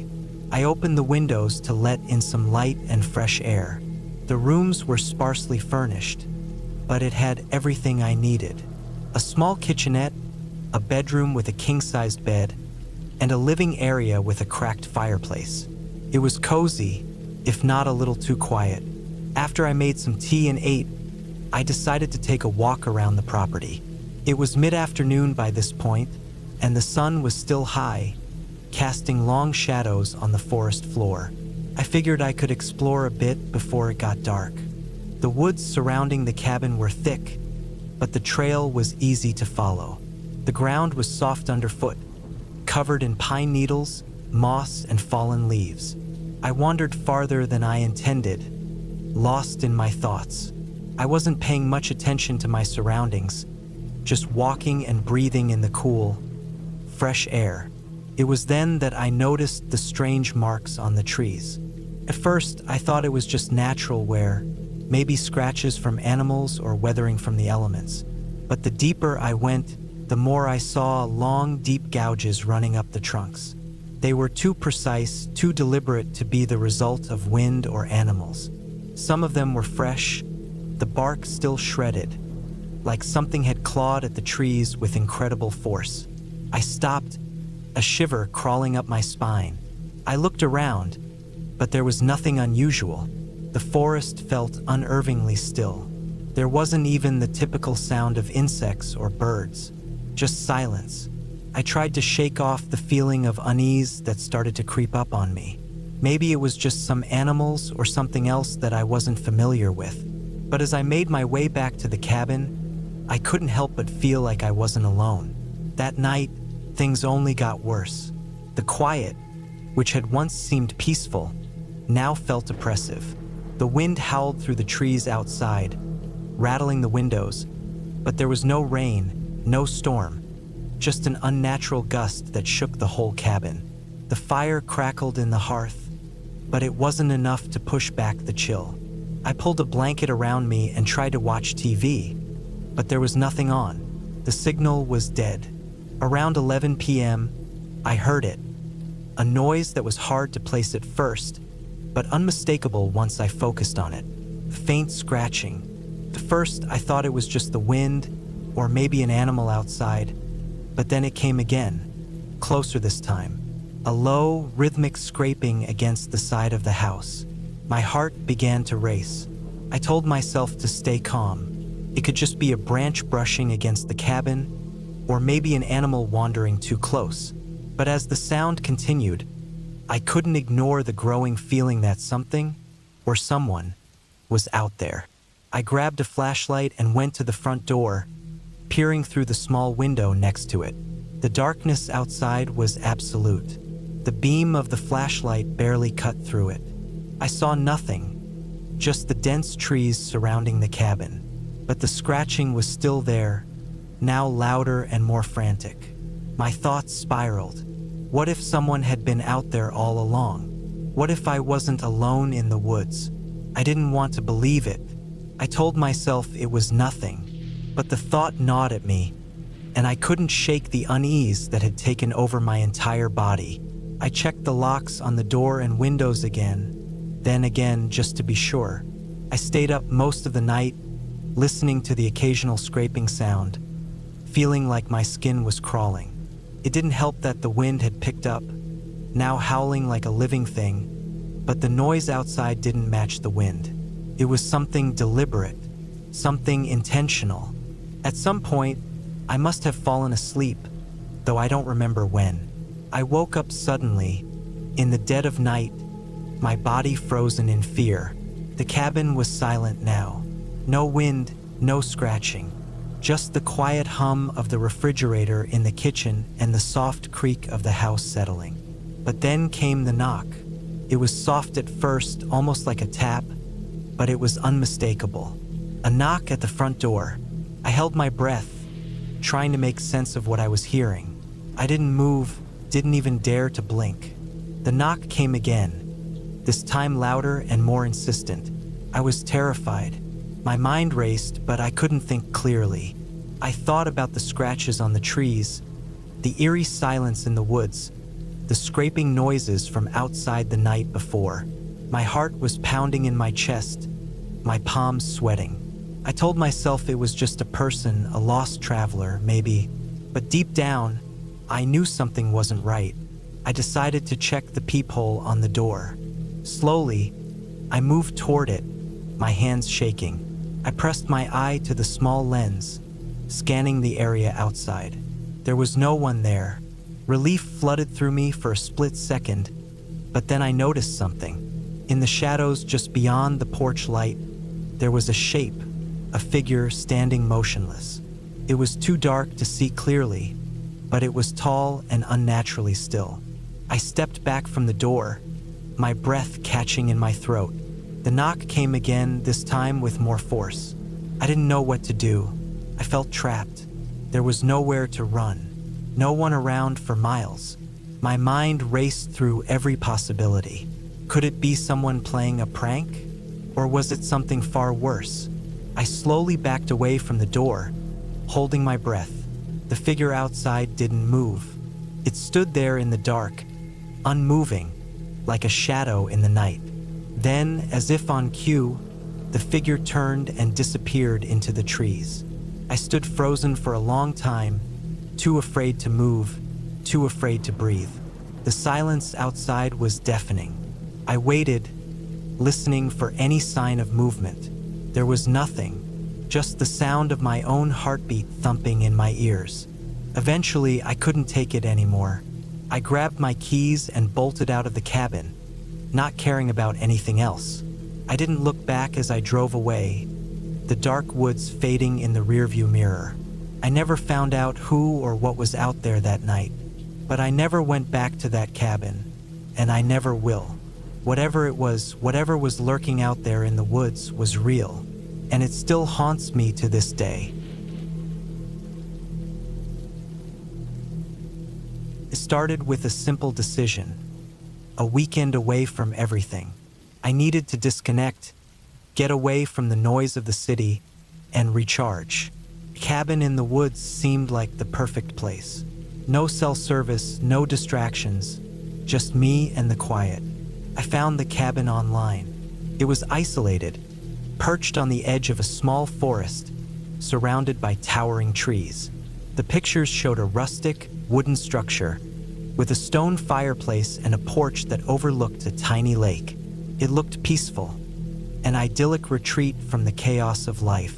The cabin was advertised as being remote, which was exactly what I was looking for. I wanted to be alone, to breathe without the constant hum of the city. When I arrived, I was greeted by the stillness of the woods. There was no one in sight. The cabin, though old, seemed sturdy enough. The wood creaked underfoot as I stepped inside. A musty smell hung in the air, the kind that comes with a place that hasn't been touched in a while. But it was cozy in a way that felt real. It didn't have the polished look of a rented vacation home. It had character. The place was exactly as the photos promised, but there was something about it that made me uneasy. The silence was thick, oppressive, almost. I told myself it was just the isolation. After all, who wouldn't feel a little nervous in an unfamiliar place, far from anyone? Still, I couldn't shake the feeling that something was off. I spent the first few hours unpacking, getting settled in. The cabin had a small kitchen with a gas stove, a living room with mismatched furniture, and a staircase that led to a loft bedroom. The walls were lined with old bookshelves, filled with a mix of dusty novels and strange trinkets. There was a large stone fireplace in the living room, and the sound of crackling would echo throughout the cabin whenever I fed it. The first night I was tired, so I went to bed early. The bed was small but comfortable, covered in an old quilt. I lay there, listening to the occasional creak of the cabin settling, the rustling of leaves outside. It was peaceful, but not the kind of peaceful I was used to. It was unsettling, like the calm before a storm. I woke up in the middle of the night, a feeling of dread creeping over me. The silence was suffocating, as though the world had simply stopped. I couldn't hear anything. No wind, no animals, no night sounds. Just an unnatural quiet. I tried to dismiss it as my imagination, but something inside me told me to stay alert. The next morning, I went outside for a walk. The sun was shining, casting long shadows through the trees. The forest around the cabin was dense, with thick trunks and tangled undergrowth. It felt like I was the only person for miles. I wandered for a while, trying to shake the unease I felt, but it only seemed to grow stronger the further I walked. As I passed a large tree, something caught my eye, a small clearing in the woods. At the center of it, there was an old wooden structure, half hidden by vines and overgrown bushes. It looked like a shed, but it was in bad shape. The wood was rotting, the door hanging loosely on its hinges. Curiosity got the better of me, and I walked over to investigate. The moment I stepped inside, the air grew colder. It wasn't just the temperature, it felt wrong. The inside of the shed was filled with old, decaying tools, rusty chains, and broken furniture. But what stood out the most was a large wooden chest in the corner. It was old, weathered, with strange markings carved into the surface. I approached it cautiously, my heart pounding in my chest. I couldn't help myself. I reached out and lifted the lid. Inside, there was nothing but dust and cobwebs.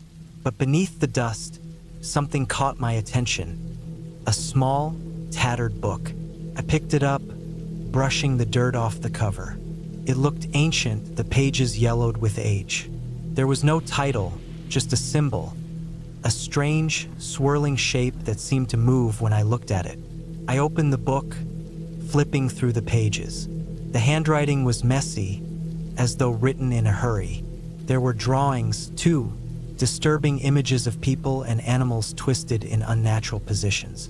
Some of the pages were torn, but enough was still legible to make my stomach churn.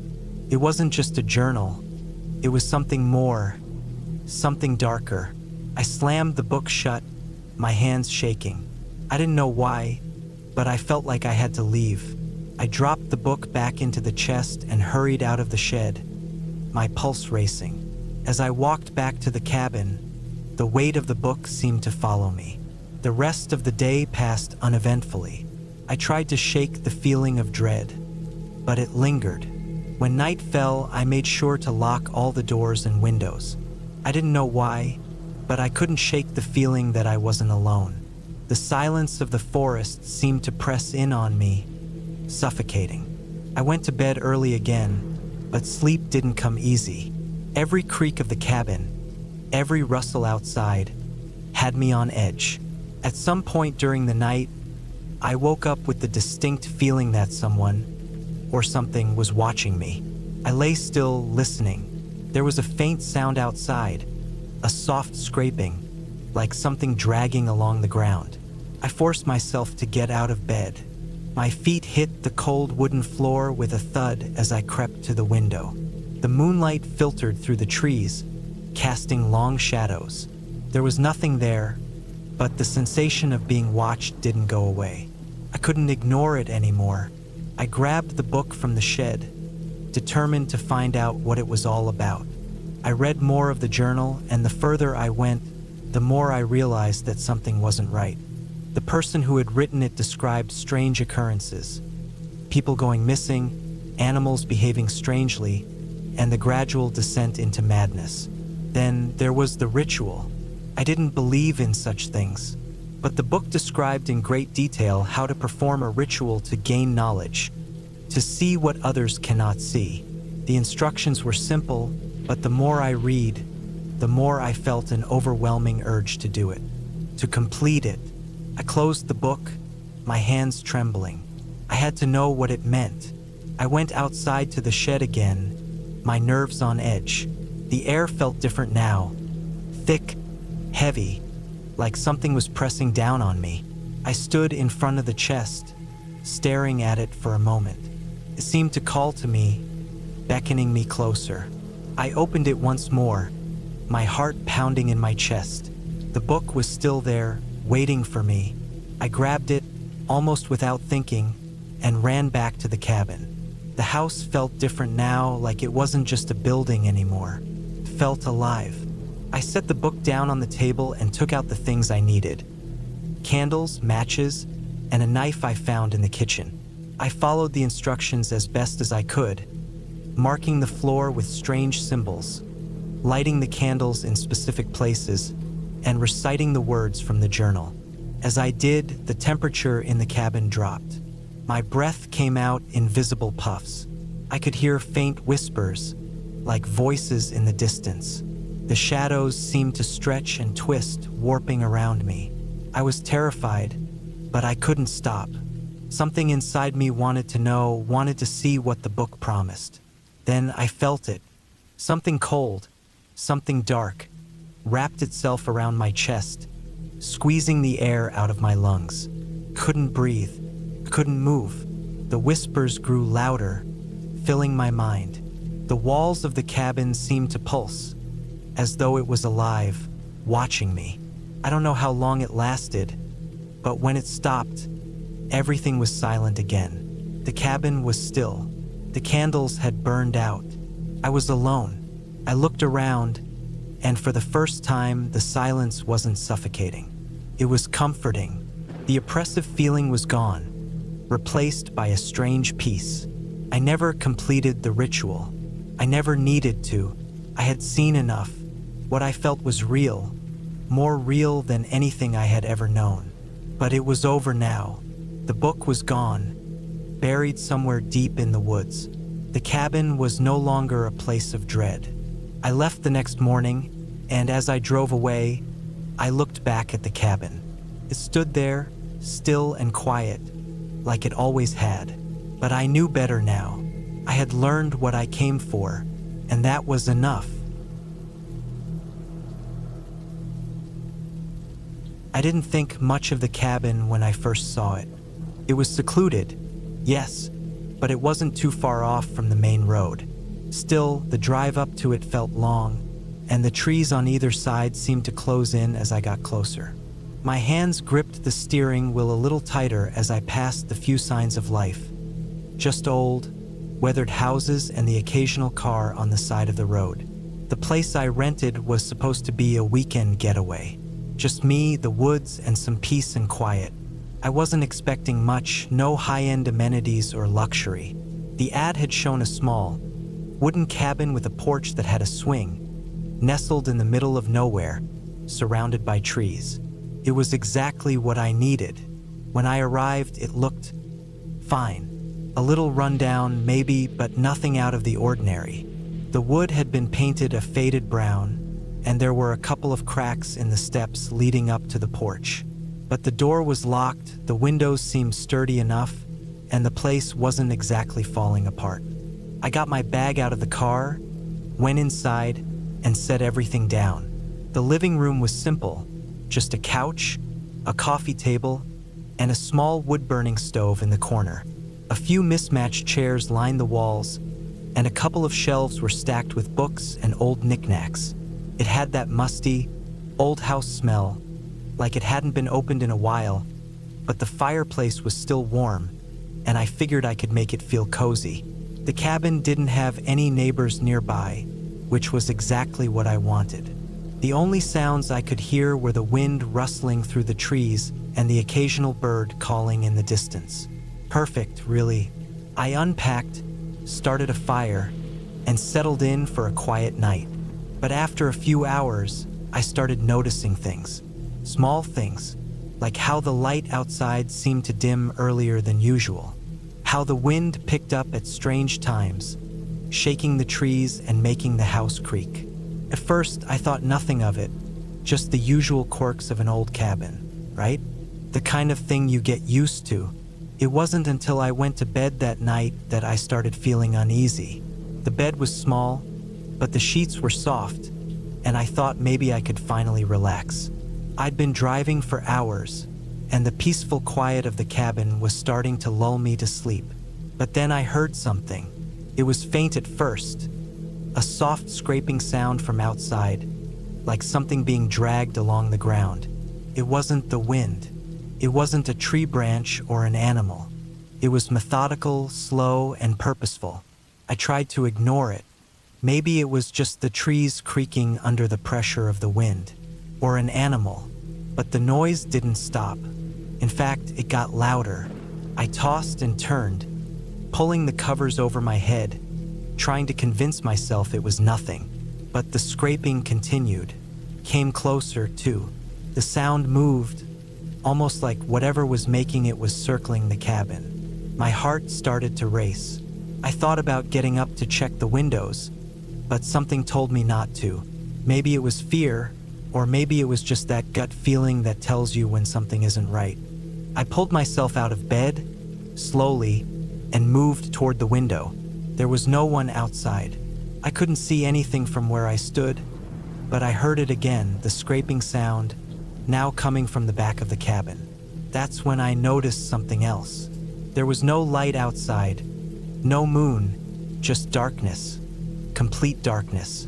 I'd left the porch light on when I arrived, but now it was out. I hadn't heard it flicker or anything. It had just gone completely dark. I decided to check the fuse box. Maybe something had gone wrong with the power. But when I opened the door to the utility room, I froze. There was dirt on the floor. Not just dirt, but fresh, soft dirt. Like someone had been in here recently. I didn't know what to think, but my heart was pounding. I closed the door as quietly as I could and locked it again. I tried to stay calm. There had to be a reasonable explanation. I walked back to the living room, grabbed my phone, and checked for signal. Nothing. No bars. The silence around the cabin felt oppressive now. The wind had died down and everything outside felt still. Too still. I couldn't shake the feeling that something was watching me. I checked the time. It was just after midnight. The scraping noise stopped for a few minutes, but then it came back, closer now, right at the window. I felt like I was going crazy. My eyes scanned the darkness outside, but I couldn't see anything. I knew I should go outside and check the perimeter, find out what was happening, but I couldn't bring myself to do it. The feeling of being watched was overwhelming. The scraping noise continued. It was almost rhythmic now. My mind raced. There was something out there, and it wasn't just an animal. It was something deliberate. I decided I couldn't wait any longer. I grabbed a flashlight and quietly slipped out of the cabin through the back door. The cold air hit me immediately. My breath misted in the air as I stood still for a moment, listening. The scraping had stopped. I shone the flashlight around the area, scanning the ground. Nothing. The cabin was surrounded by trees, thick with branches that seemed to stretch toward the house like skeletal fingers. There was no movement. No sounds. Just silence. Then I saw it. A small patch of disturbed earth near the edge of the woods. It looked freshly dug up, and there were markings on the ground, footprints, maybe? They were too faint to make out clearly, but there was definitely something there. Something had been near the cabin. I shone the light around the area again, but I didn't see anything else. I quickly made my way back to the porch, my hands shaking as I reached for the door. I locked it behind me and stood there for a moment, listening. The silence felt suffocating. But then something else happened. The scraping sound started again, this time on the door. Slowly, methodically. It wasn't outside now, it was on the cabin, as if someone was dragging something along the walls. I froze. There was no way an animal could do that. It wasn't a branch. It was something else. Something human. I backed away from the door, trying not to make any noise. My heart was pounding, and I couldn't think straight. I was trapped. There was no way out. I spent the rest of the night curled up on the couch, clutching the flashlight. The scraping continued off and on, but nothing ever came of it. I don't know what I was expecting. Someone to break through the door? To see something moving in the windows? But nothing happened. The noises just faded away, and the night passed in agonizing silence. When morning finally came, I was exhausted. The sun barely peeked over the horizon, and the sky was gray with clouds. I didn't want to stay in that cabin any longer. Whatever had happened the night before, whatever was out there, I wasn't sticking around to find out. I packed up my things as quickly as I could, trying to shake the unease that had settled into my bones. When I stepped outside, I checked the ground one last time. The dirt by the edge of the woods was still disturbed, but there was no sign of any recent activity. No footprints, no sign of anything out of place. I started my car, threw it into gear, and drove away from that cabin as fast as I could. I didn't look back. When I got home, I thought I could finally relax. But as I unloaded my bags and turned on the lights inside, I saw something strange. A small, dirt-covered rock was sitting on the doorstep. It wasn't there when I left, and I knew right then whatever happened at that cabin wasn't over. It was just getting started.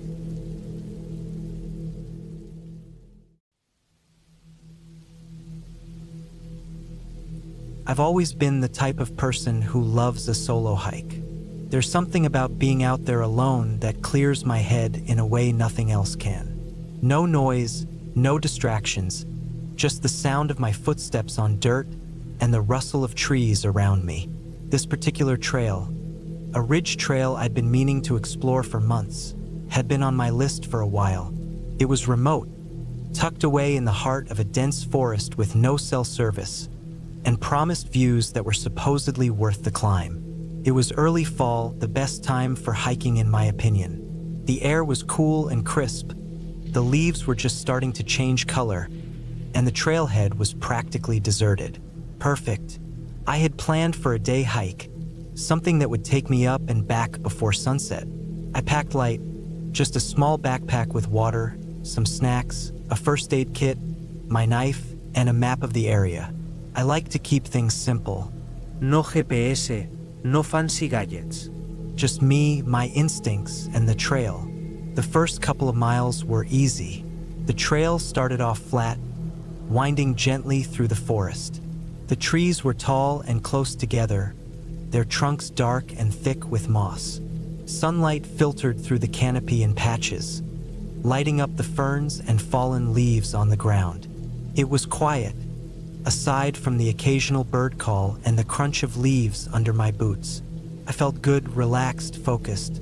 About an hour in, the trail started to climb. It wasn't steep, but it was steady, and I could feel my legs starting to burn as I gained elevation. The air got cooler, and the trees thinned out a bit, giving me glimpses of the valley below. I stopped for a quick water break, leaning against a rock and taking in the view. The forest stretched out below me in every direction, a sea of green and gold.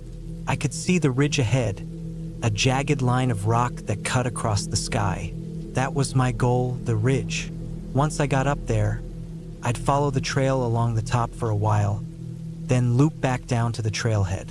The climb got steeper as I got closer to the ridge. The trail turned rocky, and I had to watch my footing carefully. One wrong step and I could easily twist an ankle or worse. I focused on each step, my breathing steady, my eyes scanning the ground ahead of me.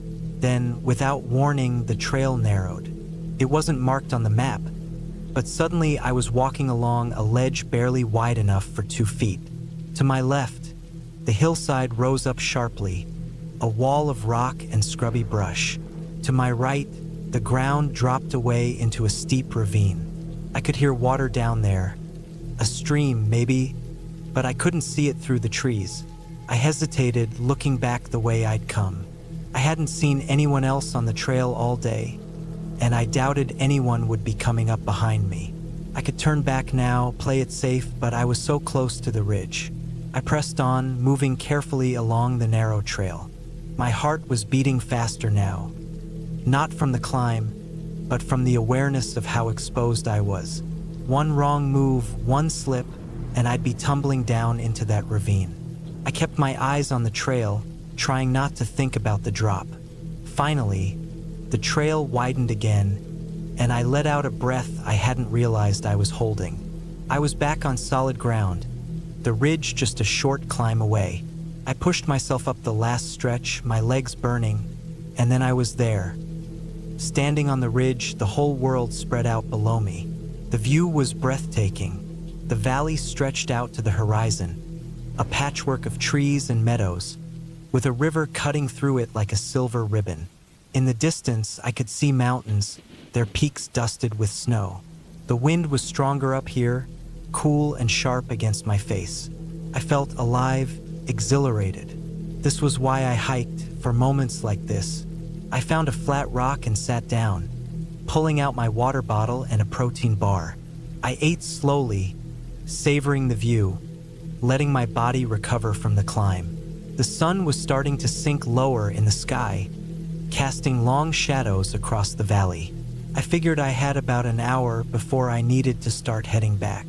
Plenty of time.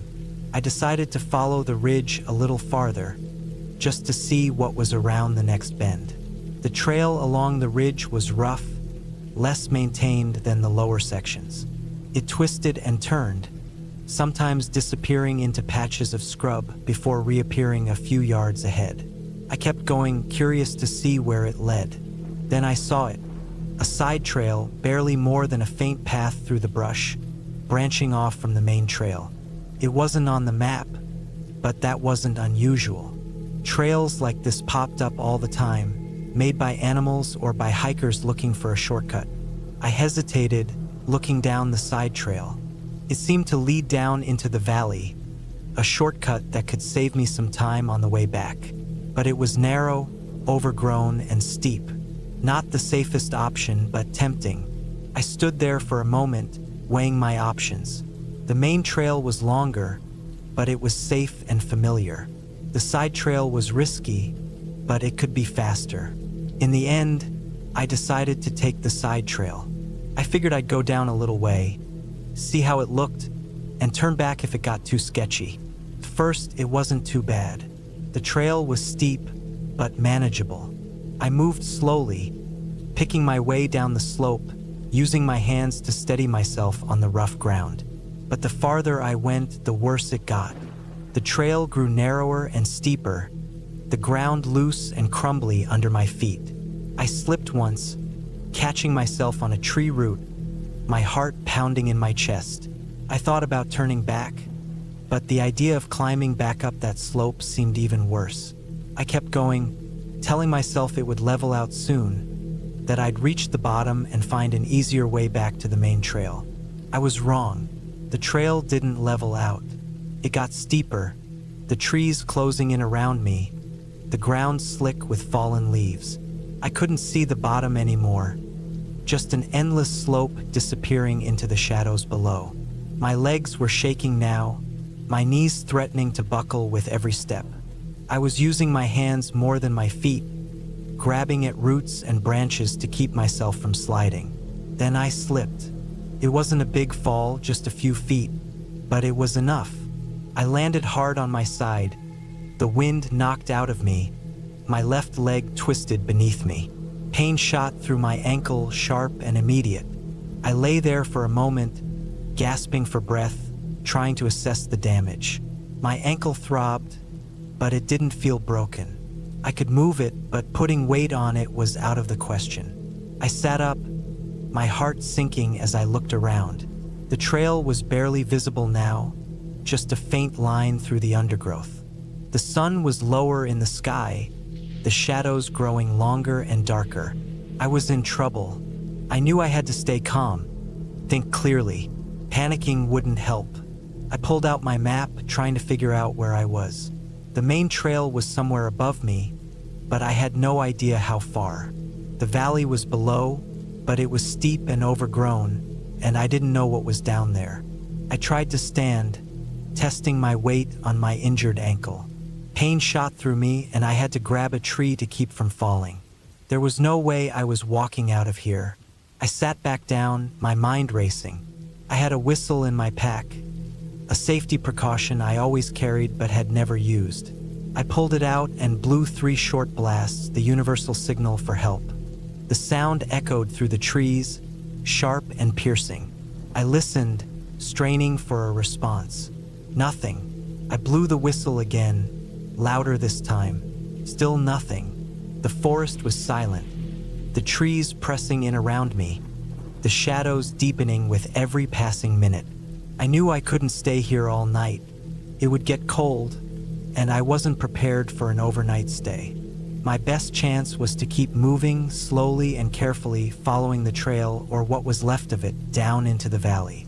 I tore a strip of fabric from my shirt and wrapped it around my ankle as tightly as I could, creating a makeshift brace. It wasn't perfect, but it helped. I found a sturdy branch to use as a crutch and started hobbling down the trail. Every step was agony, but I forced myself to keep going. One step at a time. The light was fading fast, the forest growing darker and more oppressive with every passing minute. I kept blowing my whistle at regular intervals, hoping someone, anyone, would hear me. Then, just as the last light was fading from the sky, I saw it. A flicker of movement through the trees. A flashlight. Relief flooded through me as the light grew closer, and I heard the sound of footsteps on the trail. "Are you okay?" A voice called out.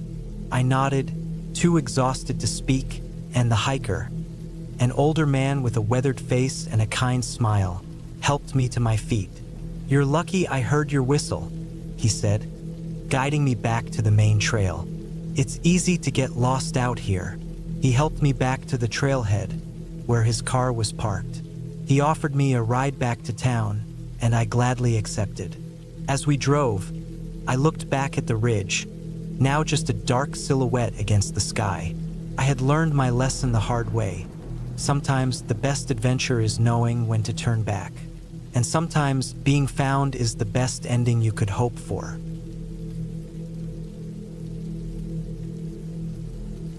I've always loved hiking.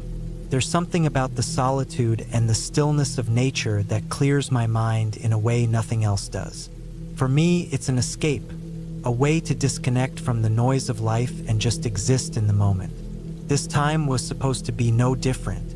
I'd planned a weekend solo hike through a trail deep in the mountains, a loop that covered about 15 miles in total, crossing ridgelines and weaving through dense forests. It wasn't my first solo hike, and I thought I knew what I was doing.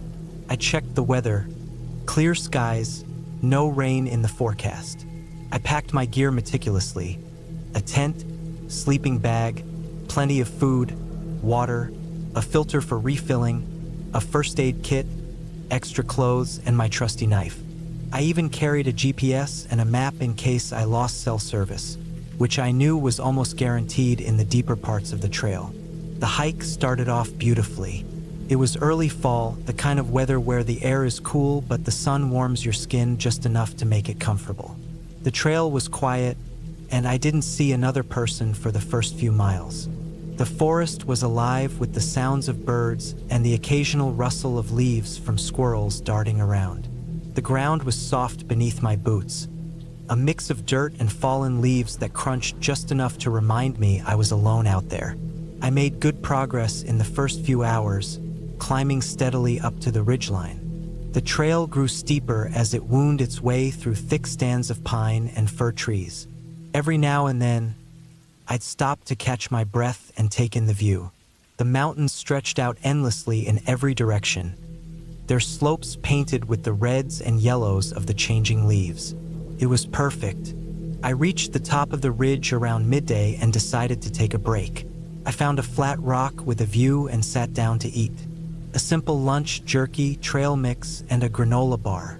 As I ate, I felt that familiar sense of peace wash over me. There was no rush, no schedule to keep. Just me and the trail ahead. After resting for about 30 minutes, I shouldered my pack and started the descent. The trail on the other side of the ridge was narrower and less maintained. It wound steeply downhill, with sections that were eroded and covered in loose rock. I had to watch my footing carefully, especially with the weight of my pack pulling me forward. It wasn't until late afternoon that I realized something was off. I had expected to reach a small creek by then, a reliable water source where I could refill my bottles, but there was no sign of it. The trail seemed to stretch on endlessly, the terrain growing more rugged with each step. At first, I told myself I just misjudged the distance. It happens sometimes. Trails can be deceiving, especially when you're tired. But as the sun dipped lower in the sky, the uneasy feeling in my gut grew stronger. I pulled out my map and GPS, trying to get my bearings. According to the map, the creek should have been about a mile back. But the GPS signal was weak, and it couldn't give me an accurate location. I checked the compass and tried to match it with the map, but nothing lined up the way it should. I pressed on, hoping to find a familiar landmark or a clearing where I could reorient myself. The trail grew fainter, almost as if it had been swallowed by the forest. I started to wonder if I had taken a wrong turn without realizing it. The sun was almost gone now, the light fading fast. The shadows stretched long across the forest floor, turning everything into a murky blur of shapes. I needed to find a place to set up camp before it got too dark to see. I found a flat spot beneath a cluster of tall pines and pitched my tent quickly. As I worked, I couldn't shake the feeling that something wasn't right. The forest felt different, quieter than it should have been. The usual evening chorus of birds and insects was missing, replaced by an eerie stillness. After setting up camp, I lit my small camping stove and heated some instant noodles. The warmth was comforting, but it did little to ease the growing knot of anxiety in my chest. I tried to convince myself that everything was fine. I'd find the trail again in the morning, but sleep didn't come easily. I lay in my tent, staring at the nylon ceiling, listening to the silence outside. Every rustle of leaves or snap of a twig made my heart race. I told myself it was just the wind or a small animal passing by, but the tension in my body refused to ease. At some point, I must have drifted off because the next thing I knew, it was morning. Pale light filtered through the trees, and the forest had regained its usual hum of life. I felt a little better with the sun up, but the unease from the night before lingered. I packed up camp and decided to backtrack, hoping to find where I had gone wrong. But after an hour of hiking, it became clear that I was more lost than I'd realized. The landscape all looked the same. Dense stands of trees, rocky outcroppings, and no sign of the trail. Panic started to creep in, but I forced myself to stay calm. I had enough food and water to last a couple of days. Worst case, I'd follow the compass west until I hit a road or another trail. I just needed to stay focused and not let fear take over. As the day wore on, my situation grew more desperate. The terrain became increasingly difficult to navigate. Steep slopes, thick underbrush, and countless dead ends. My legs ached, and my throat was dry despite rationing my water. I tried to push down the rising panic, but it was getting harder. I hadn't seen a single sign of civilization, not even an old campsite or a piece of trash. It was as if I had stepped into some forgotten corner of the world. By late afternoon, I stumbled into a small clearing. In the center was a weathered wooden structure, an old hunting cabin, half collapsed and overgrown with vines. Relief flooded through me. I rushed toward it, hoping to find some clue about where I was. The cabin was in rough shape, but it offered shelter and a place to rest. Inside, the air was damp and musty, the floor littered with debris. I found an old chair and sank into it, my muscles trembling with exhaustion. I spent the night in the cabin, too tired to set up my tent. The wind howled outside, rattling the loose boards and making the whole structure creak. But at least I was out of the cold. The next morning, I felt a renewed sense of determination. I couldn't stay there forever. I had to keep moving. I decided to follow a small creek that ran near the cabin, reasoning that it would eventually lead me to a larger water source or a road. The creek wound its way through the forest, sometimes narrowing to a trickle, other times rushing over rocks in a series of small waterfalls. I followed it for hours, my eyes scanning the landscape for any sign of human activity. Finally, just as the sun was beginning to set, I heard it, the distant hum of an engine. My heart leapt. I scrambled up a hill, pushing through the underbrush until I reached a gravel road. A pickup truck was parked a few hundred yards away, its driver loading something into the bed. I called out, my voice hoarse and cracking from dehydration. The man turned, his face a mix of surprise and concern. He gave me water and helped me into his truck. As we drove back toward civilization, I felt the weight of the past 2 days begin to lift. I was lucky. I knew that. If I hadn't found that creek, or if the cabin hadn't been there, I might still be wandering those woods. Now, every time I go hiking, I think about that trip. I double-check my map, my compass, and my route. I've learned to respect the wilderness in a way I hadn't before. It's beautiful out there, but it's also unforgiving. You can't ever take it for granted, and I never will again. I didn't plan for this to be a long hike, just a few hours out and back. It was one of those late spring mornings when everything feels right. The air smelled clean, and the forest was waking up with fresh leaves and the buzzing of insects. I parked at the trailhead just after 9 a.m., tossed my water bottle into my backpack, and started walking. The trail was one I'd hiked before, a well-worn path cutting through dense pine and birch. It had rained a couple of days earlier, so the dirt beneath my boots was soft but not muddy. The leaves were still glistening with leftover moisture, and the sun filtering through the canopy painted everything in patches of light and shadow. About a mile in, I noticed something strange. There was a split in the trail that I didn't remember being there. I stopped and stared at it for a moment. The left path was the main one, wider, well-trodden, with signs marking it. The right path was narrower, less obvious, and looked almost too clean. No signs, no footprints, just an inviting stretch of untouched earth winding deeper into the trees.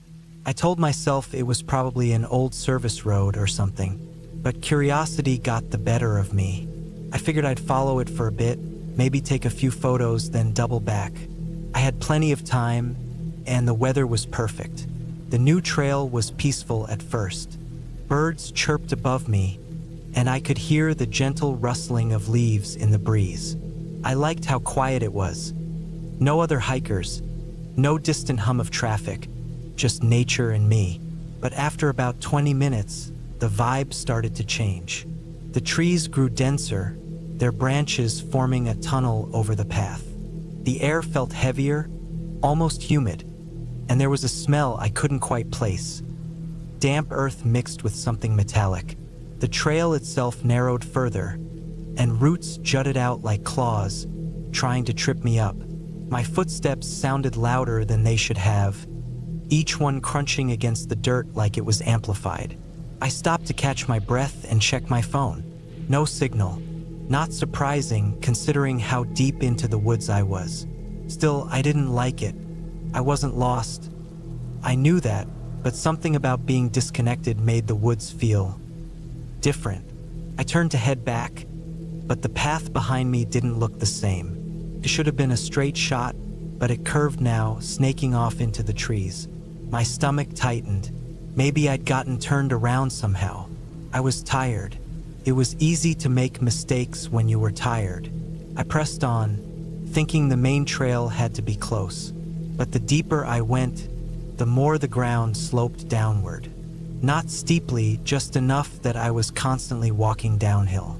My legs started to ache, and the air grew colder, like I'd dropped into a valley. The sun was still shining above, but the trees were so thick now that it barely made it through. Then I saw something that made my heart skip. A shoe. It was lying on the side of the trail, half buried in the dirt. A running shoe, gray with blue laces.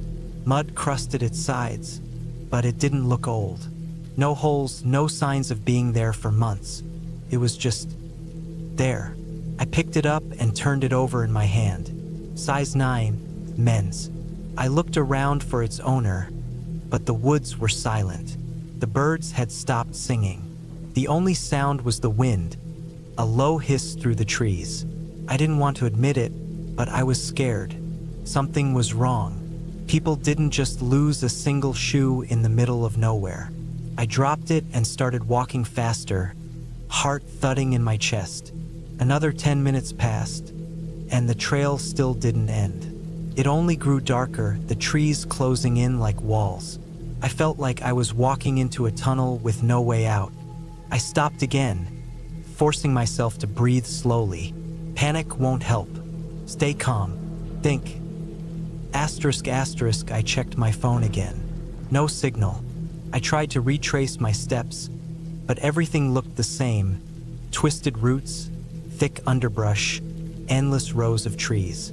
I turned around again and started walking in what I thought was the right direction. Then I saw the second shoe. It was about 50 feet ahead, lying in the middle of the trail, almost as if it had been placed there.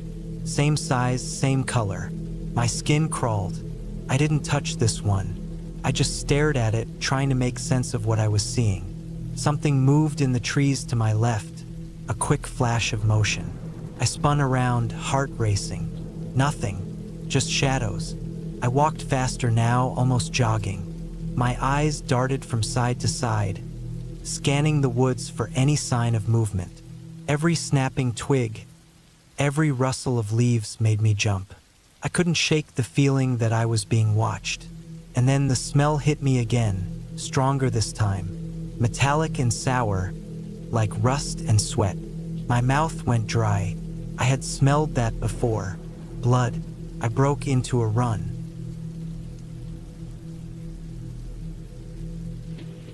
I always loved hiking. I grew up near the mountains, so it was second nature to me.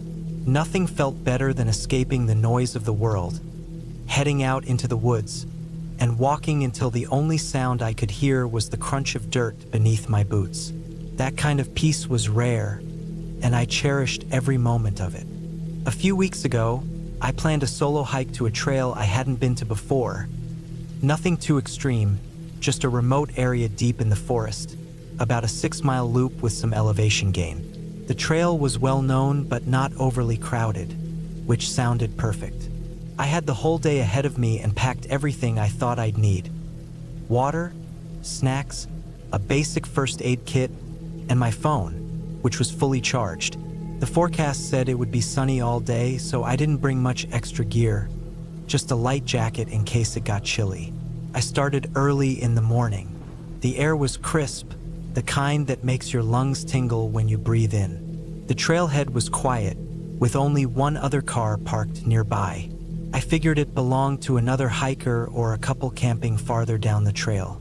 I didn't think much of it. The first few miles were easy, wide trails, a gentle incline, and thick trees on either side that filtered the sunlight into soft patches. It felt like I had the whole world to myself. Every so often, I'd stop and take it all in. The smell of pine, the rustle of leaves in the wind, the distant sound of a stream trickling somewhere far below. By the time I hit the 3-mile mark, the trail started to narrow and climb more steeply. I was sweating a little now, but it felt good. I paused to sip some water and checked my phone. No service. Not surprising. I wasn't worried. I knew the trail was a loop, and as long as I stuck to it, I'd be fine. It was around that point that things started to feel different. Not bad, just different. The trail seemed less maintained. The dirt was loose in some spots, and roots jutted out everywhere, waiting to trip you if you weren't paying attention. The trees grew closer together, blocking out most of the light. It was darker, quieter. Even the birds seemed to disappear. I kept going. I told myself I was just imagining things. But after another half-mile, I noticed something strange. A second trail, cutting off to the right. It wasn't marked on the map I had seen online, but it looked well used. For a moment, I hesitated. Should I check it out? I told myself no. Stick to the main trail. That's hiking 101. Don't go wandering off on unmarked paths. Still, curiosity got the better of me. I told myself I'd just follow it for a bit, see where it went, and turn back if it looked sketchy. The path was narrower and steeper than the main trail. It wound upward through dense trees, and before I knew it, I had climbed higher than I realized. I could see glimpses of the valley below through gaps in the trees. It was beautiful, but something about it felt off. That's when I saw the campsite. It wasn't much, just a small clearing with an old, rusted fire ring in the center. There was trash scattered around. An empty can of beans, a torn sleeping bag, a faded blue tarp tied haphazardly to a tree. It looked like no one had been there for a while, but it gave me an uneasy feeling. I stood there for a moment trying to decide what to do. That's when I heard it. A snap, like a branch breaking underfoot, came from somewhere up the hill just beyond the campsite. My heart jumped into my throat. I froze, straining to listen. Nothing. I told myself it was probably an animal, a deer maybe, or a falling branch. No big deal. but I couldn't shake the feeling that I wasn't alone. I turned around and started back down the trail, walking quickly but not running. Running felt like admitting I was scared, and I didn't want to do that. The forest seemed even darker now. Every sound felt sharper. The rustle of leaves, the crunch of my footsteps, the distant creak of trees swaying in the wind. I kept glancing over my shoulder, expecting to see someone or something following me, but there was nothing there. After what felt like an eternity, I made it back to the main trail. I breathed a sigh of relief and kept moving, picking up my pace. I wanted to get out of there. That's when I noticed the footprints. They were fresh, pressed into the soft dirt of the trail. And they weren't mine. They were heading in the same direction I was. I stopped and stared at them, my pulse pounding in my ears. They looked recent, within the last hour at most. But I hadn't seen anyone else on the trail all day. A wave of panic washed over me. I knew I needed to stay calm, but my instincts were screaming at me to get out, to run. I decided to keep moving, but I stayed alert, scanning the trail ahead and listening for any sound that didn't belong. The footprints continued for a while, then veered off into the woods. I couldn't tell where they went after that. I walked faster. My legs burned and my lungs ached, but I didn't care. I just wanted to be back at the trailhead, back in my car, back where it was safe. The sun was starting to set now, casting long shadows across the trail. I cursed myself for not bringing a flashlight. My phone had one, but I wanted to save the battery just in case. By the time I reached the last mile, it was almost dark. The trees closed in around me, turning the trail into a tunnel of shadows. Every sound made me jump. My breath came in quick, shallow gasps, and my heart felt like it was trying to pound its way out of my chest. And then I saw it, a figure standing on the trail ahead, barely visible in the fading light. They were maybe 50 yards away, just standing there, not moving. I couldn't make out any details, just the outline of a person. I stopped, my mind racing. Who were they? What were they doing out here? For a long moment, we just stood there, staring at each other. Then they turned and walked into the woods, disappearing into the trees. I didn't wait to see where they went. I ran. I ran harder than I've ever run in my life, not caring if I tripped or fell. I didn't stop until I burst out of the trees and into the parking lot, gasping for breath. My car was still there, right where I left it. I jumped in, locked the doors, and sat there for a long time, trying to catch my breath and calm down. My hands were shaking so badly I could barely get the keys into the ignition. I drove out of there as fast as I could, not looking back. It wasn't until I was halfway home that I realized how close I had come to something I didn't want to think about. I don't know who that person was or what they were doing out there, but I'm sure of one thing. They weren't just another hiker. I haven't gone back to that trail since. Maybe I'll hike again someday. Maybe, but not alone. Never alone.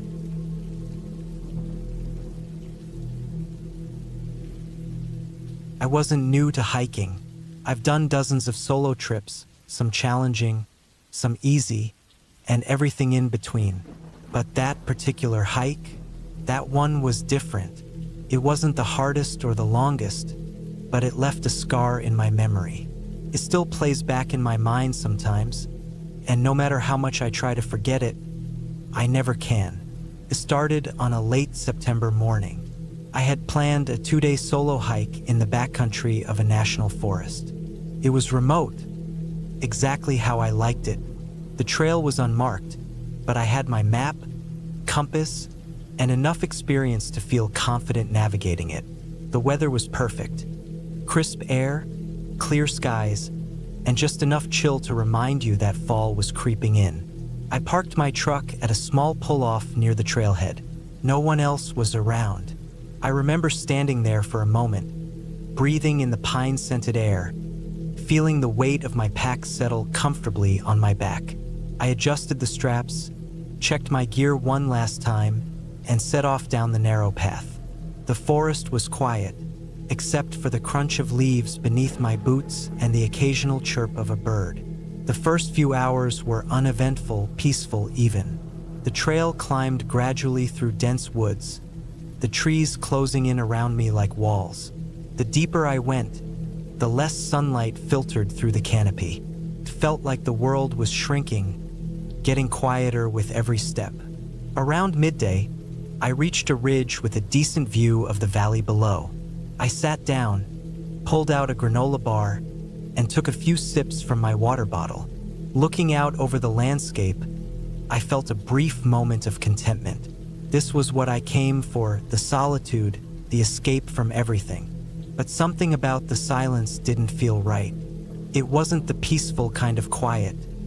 It was oppressive, like the forest was holding its breath.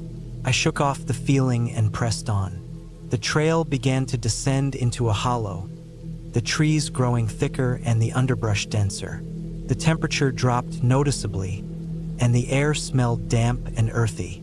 I focused on the trail ahead, keeping an eye on the landmarks I had marked on my map.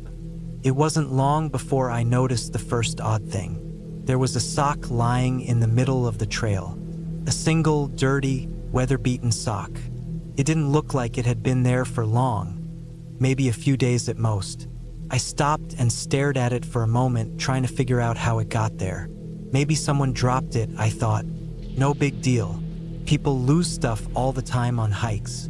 I kept moving. About an hour later, I found a torn piece of fabric snagged on a low branch. It looked like it came from a shirt. A dark blue piece of cloth, frayed at the edges. I frowned, felt too deliberate, too out of place. I told myself it was just a coincidence. People hike here. Stuff like this happens. But deep down, I was starting to feel uneasy. I kept walking, my eyes scanning the trail more carefully now. The forest felt different, heavier somehow. My footsteps sounded louder, echoing in the silence.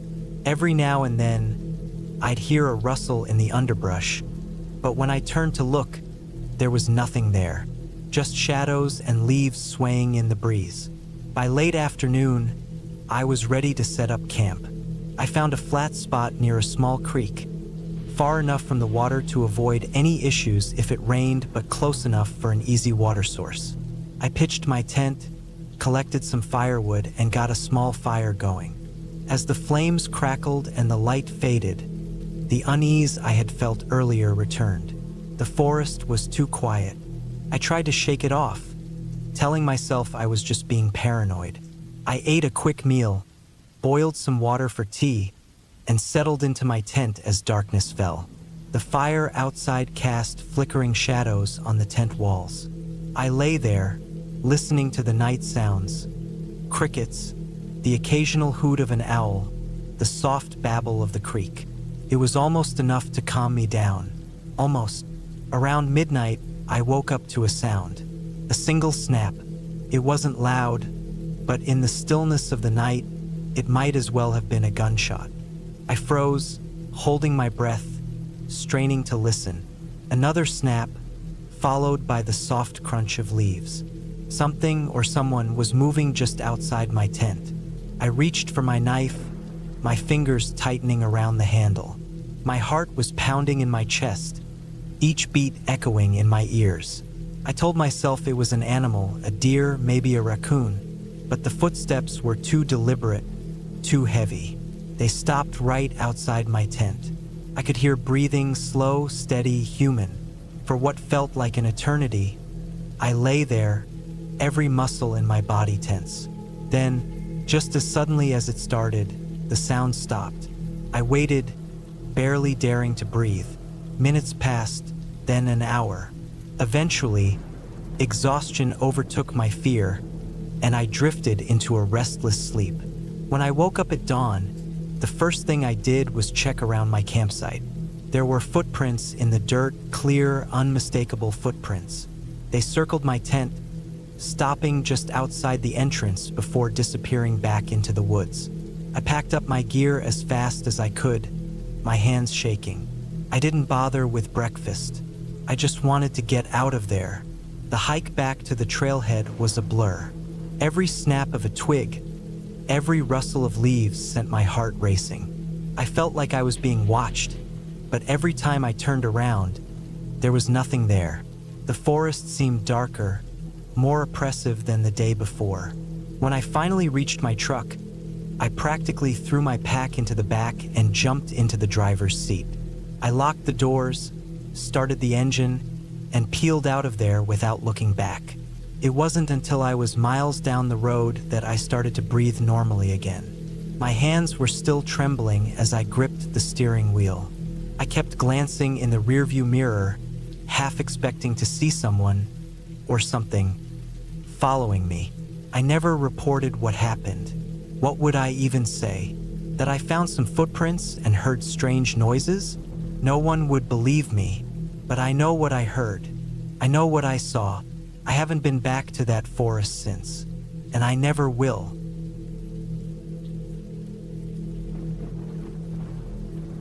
I remember standing at the trailhead that morning, feeling the chill of early autumn air against my face. I had been planning this solo hike for weeks, a 2-day trek deep into the backcountry of Pine Ridge Forest, a place known for its dense woods, steep ridges, and silence. I wanted to push myself, test my limits a bit. The first few miles were perfect.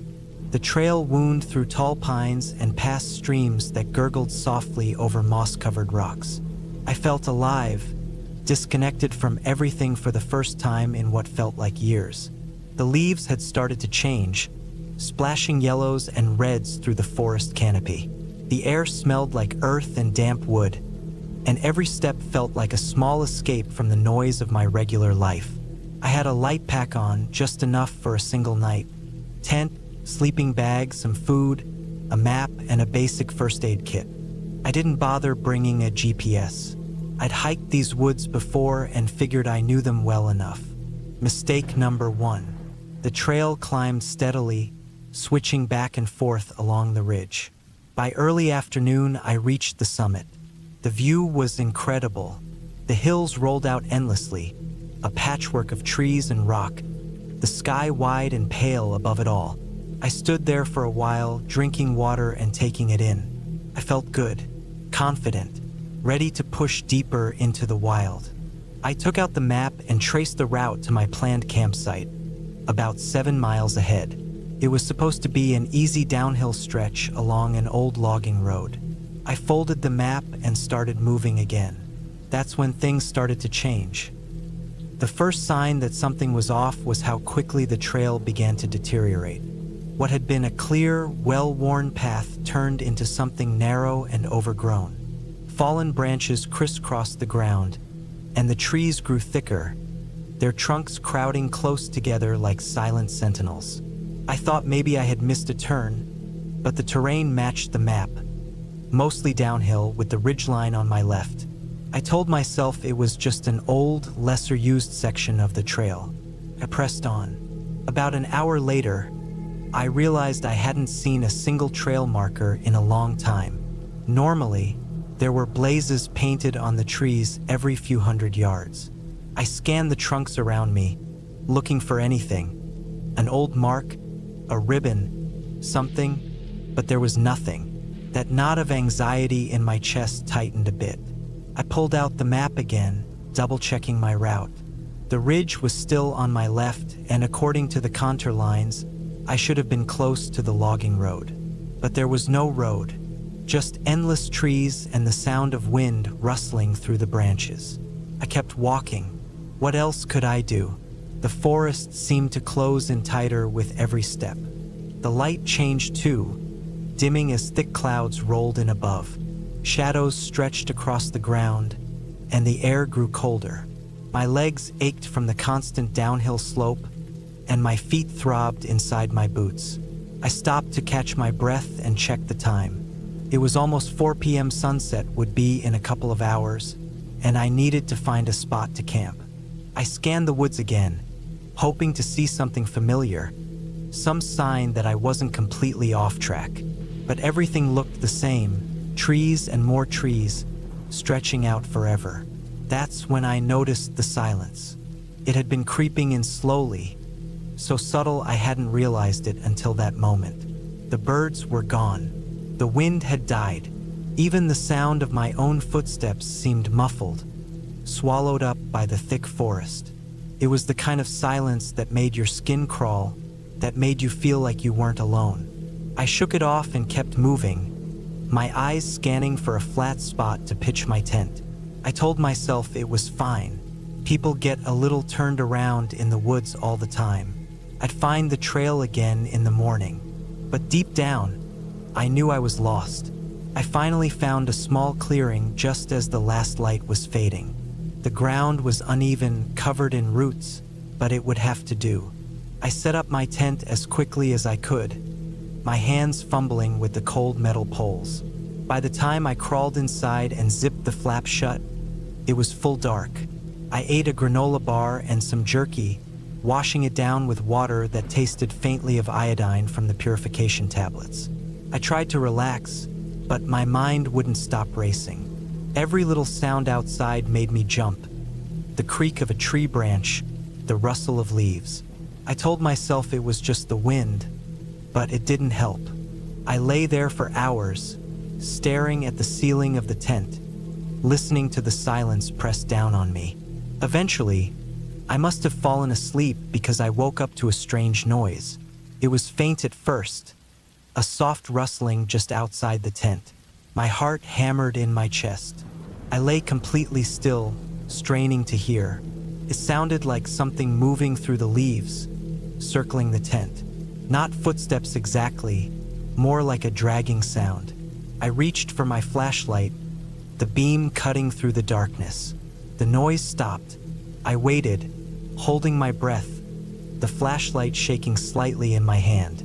Minutes passed, but nothing happened. Just the endless, suffocating silence. Finally, I convinced myself it was just an animal, a raccoon or a deer, maybe. I put the flashlight down and lay back, but sleep didn't come again. When the first light of dawn filtered through the trees, I packed up quickly and started moving again. My body ached from the rough night, and my nerves were shot, but I felt better with the daylight on my face. I told myself I'd find the trail soon, but I didn't. Hours passed, and the forest only seemed to grow thicker. I climbed ridge after ridge, hoping to spot something, anything that looked familiar. My water supply was running low, and I hadn't seen a stream since yesterday. By noon, panic was setting in. My legs felt like lead, and my throat was dry and scratchy. I tried to remember everything I knew about survival. Stay calm, conserve energy, find water, but it all felt like useless theory out here in the middle of nowhere. I stopped on a rocky outcrop to rest, my chest heaving. The sun hung high overhead, but it offered little warmth. I pulled out the map again, tracing my finger over the lines. Nothing made sense. Then I heard it, a distant, low rumble. Water. I scrambled down the slope toward the sound, my feet slipping on loose rocks.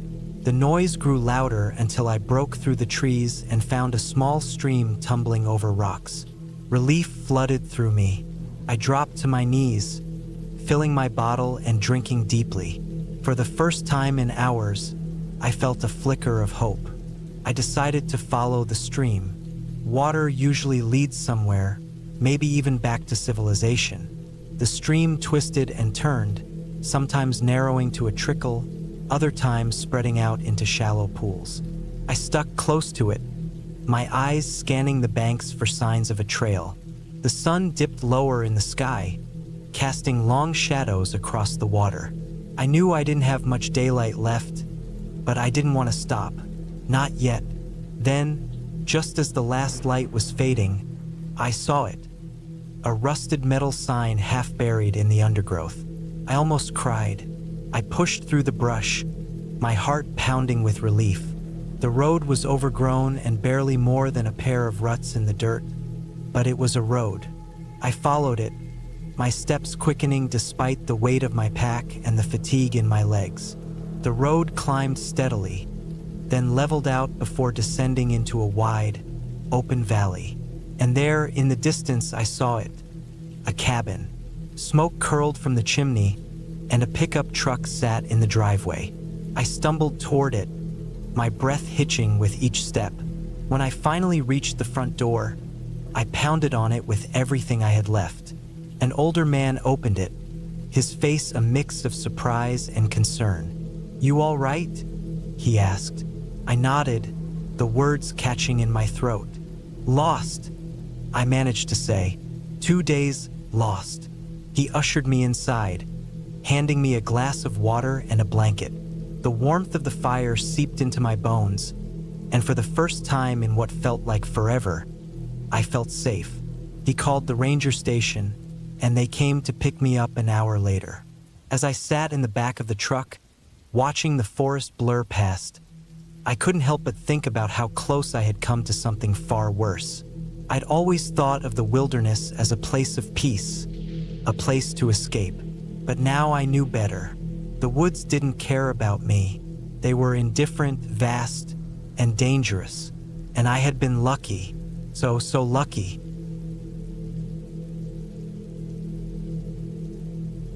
I was already late when I got to the trailhead. The sun sat low in the sky, casting long shadows across the parking lot. The plan was to hike up to Ridgeback Peak, a challenging 15-mile round trip, and get back before dark. It was ambitious for a solo hike, but I'd done longer ones before. I figured I'd just push the pace on the way back if it got tight.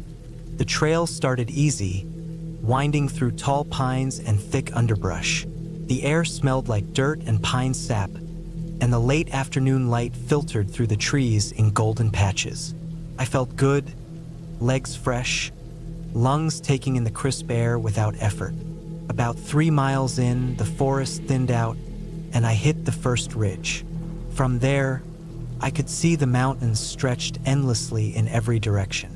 The peak stood sharp and distant, maybe another 4 miles out. It looked farther than I expected, but I pressed on, telling myself it always looks worse from a distance. The trail got rougher, narrow, with sharp switchbacks and loose rocks.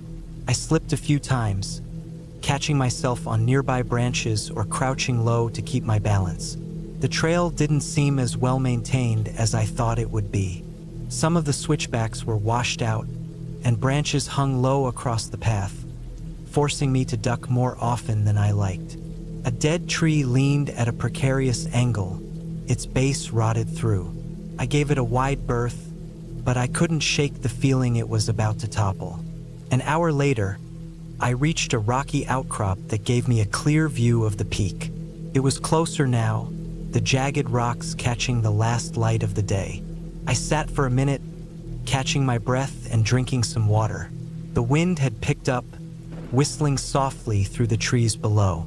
The shadows stretched longer, creeping up the sides of the mountains like dark fingers. I knew I should turn around. I told myself it wasn't worth it. The light was fading fast, and the trail was harder than I'd planned. But something in me pushed back. I'd come this far, and the peak was right there. I just needed another hour, maybe less. If I hurried, I could summit and still make it back to the ridge before full dark. The trail became a scramble, hands and feet slipping on loose rocks and grabbing at tree roots to pull myself up. The air grew colder, and I zipped up my jacket. My breath came in short, hard bursts. The sun dipped behind the mountains, leaving the world in that strange half-light, where everything looks washed out and gray. I reached the summit just as the last sliver of sun disappeared. The view was incredible, mountains in every direction, their peaks glowing faintly in the twilight. For a moment, I forgot about the time, the cold, and the trail. It was just me and the mountains, stretching out forever. Then the wind shifted, and I felt how cold it really was. The light was almost gone. I didn't waste time. I started back down, moving fast, almost too fast. My headlamp bounced in my pack, and I stopped to grab it, strapping it on and switching it to the highest setting. The beam cut through the darkness, casting strange shadows on the rocks and trees. The trail was harder to follow now. In the dark, everything looked different. I kept losing the path and finding it again, doubling back when I hit dead ends or slid down loose slopes. My heart pounded harder with every misstep. It wasn't long before I realized I was lost. I stopped, breathing hard, trying to slow my thoughts. The wind howled around me, pulling at my jacket and making the trees groan. I scanned the forest with my headlamp, but the beam only revealed more trees, more rocks, more shadows. I forced myself to take a breath and think. I'd been following the ridge down, so I had to be close to the main trail. If I kept moving downhill, I'd hit it eventually, right? I started walking, slower this time, scanning the ground for any sign of the path. The forest felt different, denser, darker. My headlamp barely cut through the blackness. Every step seemed louder than it should have been, crunching on leaves and snapping twigs. Time dragged. It felt like I'd been walking for hours, though it was probably only 30 minutes. The cold seeped into my bones, and my legs ached from the scramble. I kept moving downhill, hoping, praying I'd find the trail. Then I saw it. A gap in the trees, the ground flattened out. A trail. I almost cried with relief. I hurried toward it, stumbling on roots and loose rocks. When I reached it, I stopped dead. It wasn't the trail. It was an old fire road, overgrown and barely visible in the dark.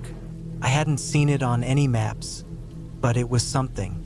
I figured it had to lead somewhere, maybe back to the main trail or at least downhill toward the valley. I followed it. Felt wrong immediately. The road twisted and turned in ways that didn't make sense. It climbed when it should have descended, curved back on itself, and narrowed until it was barely a path. My headlamp flickered, and my heart jumped before the light steadied again. I was tired, so tired. My legs felt like lead, and my thoughts were getting slower, heavier. I told myself to stop, rest for a minute, but a deeper part of me screamed no. Keep moving. Asterisk, asterisk, and then I saw the cabin. It sat back from the road, half hidden by trees. The roof sagged, and the windows were dark. It looked ancient, like it had been abandoned for decades. The door hung open at an angle, creaking softly in the wind. I stood there, staring at it, every instinct telling me to walk away. But I was cold, exhausted, and out of options. Maybe I could warm up inside, gather my thoughts, and figure out how to get back. I stepped inside. The floor creaked under my weight. The air smelled like rot and mildew. My headlamp cast a dim light across the room. A collapsed table, a broken chair, piles of leaves and debris. The wind whistled through gaps in the walls. I moved to the back of the cabin, looking for anything useful. A map, a blanket, something. I found an old wood stove, its door hanging open and rusted. Nearby, a pile of wood sat rotting, but a few pieces looked dry enough to burn. I set a fire. The warmth was immediate and overwhelming. I sat close to the stove, holding my hands out, feeling life creep back into my fingers. My head felt clearer, and for the first time in hours, I started to believe I might actually be okay. Then I heard it, a sound from outside, soft but unmistakable. Footsteps. They crunched on the leaves outside the cabin, slow and deliberate. I froze, heart hammering in my chest. My headlamp was off, the only light coming from the flickering fire in the stove. The footsteps stopped just outside the door. I held my breath, listening. The wind howled, but the footsteps didn't move. For what felt like an eternity, there was only silence. Then, slowly, the footsteps started again, moving away this time back into the woods. I waited, heart pounding, until I couldn't hear them anymore. I stood, careful not to make a sound, and moved to the door. The fire in the stove crackled softly behind me. I stepped outside, scanning the woods with my headlamp. Nothing, just trees and shadows. I didn't wait. I started down the fire road again, moving as fast as I dared. My legs screamed in protest, but I didn't care. I just needed to get out. The road eventually led back to the main trail. When I saw it, relief washed over me like a wave. I knew where I was. The parking lot was only a few miles down. I didn't stop. I didn't look back. I just kept moving, the beam of my headlamp bouncing in front of me. The wind died down, and the forest grew quiet again, almost peaceful. I reached the parking lot just before dawn. My car was the only one there, covered in a thin layer of frost. I climbed inside, locked the doors, and sat there for a long time, staring at the steering wheel. Eventually, I started the engine and drove away. I haven't been back since. I still hike, but I stick to easier trails now, ones with clear paths, good cell service, and plenty of other people around. I never figured out what those footsteps were or who or what was outside that cabin. I'm not sure I want to know.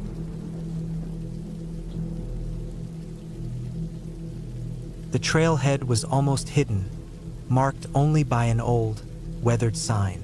I had heard about this place, Devil's Ridge, from a friend who swore it had some of the best views in the entire state.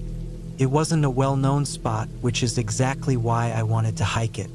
No crowds, just me and nature. The plan was simple. Hike up the ridge, camp overnight at the top, and head back the next morning. I was prepared, or at least I thought I was. My pack was heavy with water, snacks, a lightweight tent, and the usual gear. I checked the weather before leaving. It looked perfect. Blue skies, no rain in sight. I had my GPS watch and an old-fashioned map as a backup. Everything seemed set. The trail started off easy enough, cutting through dense woods, the kind where sunlight barely filters through. The air smelled like damp leaves and pine, and the only sounds were the crunch of my boots and the occasional bird call. Felt peaceful, calm in a way that city life never is. I was alone, but that's what I came for. I wanted that kind of solitude you only get deep in the wild. The trail climbed steadily. After an hour or so, I started to notice how overgrown it was. It was clear that not many people came through here anymore. Bushes pressed in on both sides, and I had to duck under low-hanging branches more than once. At one point, I nearly tripped on a root that twisted out of the ground like a snake. I laughed it off, thinking how my friends would joke about my clumsiness if they were here. By late afternoon, I reached a clearing and decided to take a break. I dropped my pack, sat on a flat rock, and took a long drink of water. The view was incredible. Rolling hills stretching out in every direction, the sun hanging low in the sky. For a moment, I felt invincible, like the whole world was mine. But as I sat there, something gnawed at the back of my mind. It was subtle, just a slight unease. Maybe it was the silence. The birds had stopped singing, and the wind had died down. All I could hear was my own breathing. I shook it off, telling myself I was just being paranoid. I pushed on, determined to make it to the top before sunset. The trail grew steeper, the trees thinning out as I climbed higher. The air turned cooler, and shadows stretched long across the ground. My legs burned with every step, but I told myself it would be worth it once I reached the summit. When I finally broke through the last line of trees, I felt a surge of relief. The ridge stretched out before me, a narrow path with steep drops on either side. The view was breathtaking, miles of forest below, the sky painted in shades of orange and pink. I found a flat spot just off the trail and set up my tent, feeling proud of how far I'd come. I cooked a quick meal on my portable stove and sat on a rock to eat, watching the sunset. For the first time in a while, I felt completely at peace. The world felt huge, and I felt small in the best possible way. The light faded fast, and soon the stars blinked to life above me. It was colder than I expected, but I bundled up in my sleeping bag and closed my eyes. Sleep came in fits and starts. I kept waking up to strange noises, twigs snapping, leaves rustling. Probably just animals, I told myself. A deer, maybe a raccoon. Nothing to worry about. Around midnight, I woke up again, heart racing. This time it wasn't a noise that woke me. It was the absence of noise. The forest was dead silent, the kind of silence that makes your skin crawl. I lay there, staring at the ceiling of my tent, listening. I could feel my pulse in my ears, each thump louder than the last. Then I heard it, a soft, deliberate sound. Footsteps, not the random rustling of an animal, but the slow, careful steps of someone or something moving just outside my tent. I froze, every muscle in my body tense. My mind raced through possibilities. Could it be another hiker? No, that didn't make sense. I hadn't seen a single person all day. Maybe a ranger? But why would a ranger be out here in the middle of the night? The footsteps stopped just outside my tent. I held my breath, straining to listen. My heart was pounding so hard I was sure whoever, or whatever, was out there could hear it. Then, slowly, the footsteps started again, moving away this time. They grew fainter until they disappeared into the night. I lay there for what felt like hours, too scared to move. Eventually, exhaustion took over, and I drifted into a restless sleep. When I woke up, the first thing I did was check around my tent. There were no footprints, no signs that anyone had been there. For a second, I wondered if I had imagined the whole thing. But the fear I felt in that moment was too real to be a dream. I packed up quickly, eager to get off the ridge. The trail looked different in the morning light, more ominous somehow. The trees seemed taller, their branches reaching out like skeletal fingers. I kept my head down, focused on the trail ahead.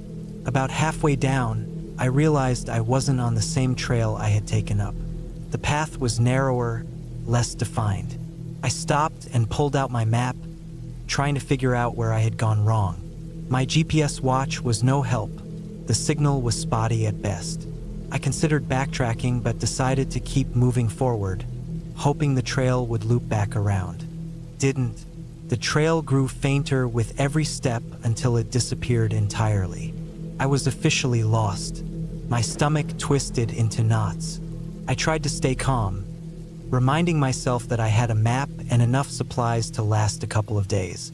I could figure this out. I climbed a small hill, hoping to get a better view. From the top, I could see the ridge I had camped on in the distance. It looked so far away. My mouth went dry. I had wandered miles off course without even realizing it. I took a deep breath, trying to stay calm. Panicking wouldn't help. I just needed to head west, and eventually, I'd hit the main trail again. Simple enough, right? But the forest had other plans. The terrain was rough. Steep hills, tangled underbrush, and rocks that seemed to appear out of nowhere. I tripped more than once, scraping my hands on the sharp edges. My water supply was running low, and the sun was climbing higher in the sky. Sweat dripped down my back, and my legs felt like lead. Every direction looked the same. Trees stretched endlessly in every direction, their trunks blending together in a wall of green and brown. I tried to follow a dry creek bed, thinking it might lead to a larger stream, but it only led me deeper into the woods. Hours passed. My legs ached, and my head throbbed from dehydration. I started to wonder if I'd ever find my way out. The forest seemed to close in around me, the trees pressing closer and closer. My breaths came in short gasps, and for the first time I felt real fear that I might not make it out. Just when I was about to give up, I heard it, a faint sound in the distance, rushing water. My heart leapt. Water meant a stream, and streams often led to trails. I stumbled toward the sound, branches whipping at my face. The stream was small, but it was enough. I dropped to my knees and drank deeply, the cold water reviving me. I followed the stream for what felt like miles, my hope growing with every step. Finally, just as the sun was starting to dip below the horizon, I saw it, a break in the trees. The trail. I nearly cried with relief. I staggered onto the path, my legs barely holding me up. The rest of the hike was a blur. I moved on autopilot, putting one foot in front of the other. When I finally reached the trailhead, my car was the most beautiful thing I'd ever seen. I collapsed into the driver's seat, my hands shaking. As I sat there, catching my breath, I looked back at the trail. It seemed so harmless now, just a strip of dirt winding into the woods. But I knew better. The forest doesn't care about you. It's beautiful, yes, but it's also indifferent, vast, and unforgiving. I drove home in silence, the weight of the experience settling in. I'd come out here looking for solitude, for peace. What I found was something else entirely. I found respect for the wild, for its beauty, its danger, and its power to remind you just how small you really are. I don't usually hike alone, not because I'm scared or anything, but because it's just safer to have someone around in case something goes wrong. My best friend Steve was supposed to join me that weekend, but he bailed at the last minute because of work. I should have taken that as a sign and stayed home, but I was stubborn. I'd already planned everything. Gear packed, water bottles filled, trail map downloaded. So I figured, why waste a perfectly good weekend? It was late October, and the weather was perfect for hiking. Chilly but not freezing, leaves changing colors, sky a pale blue with just a few clouds hanging lazily overhead. My plan was to hike a loop trail in the mountains that stretched about 12 miles. I'd done parts of it before, but never the full loop. It wasn't one of those well-known trails with lots of hikers. It was tucked away, quieter, less maintained. That's what drew me to it, the solitude.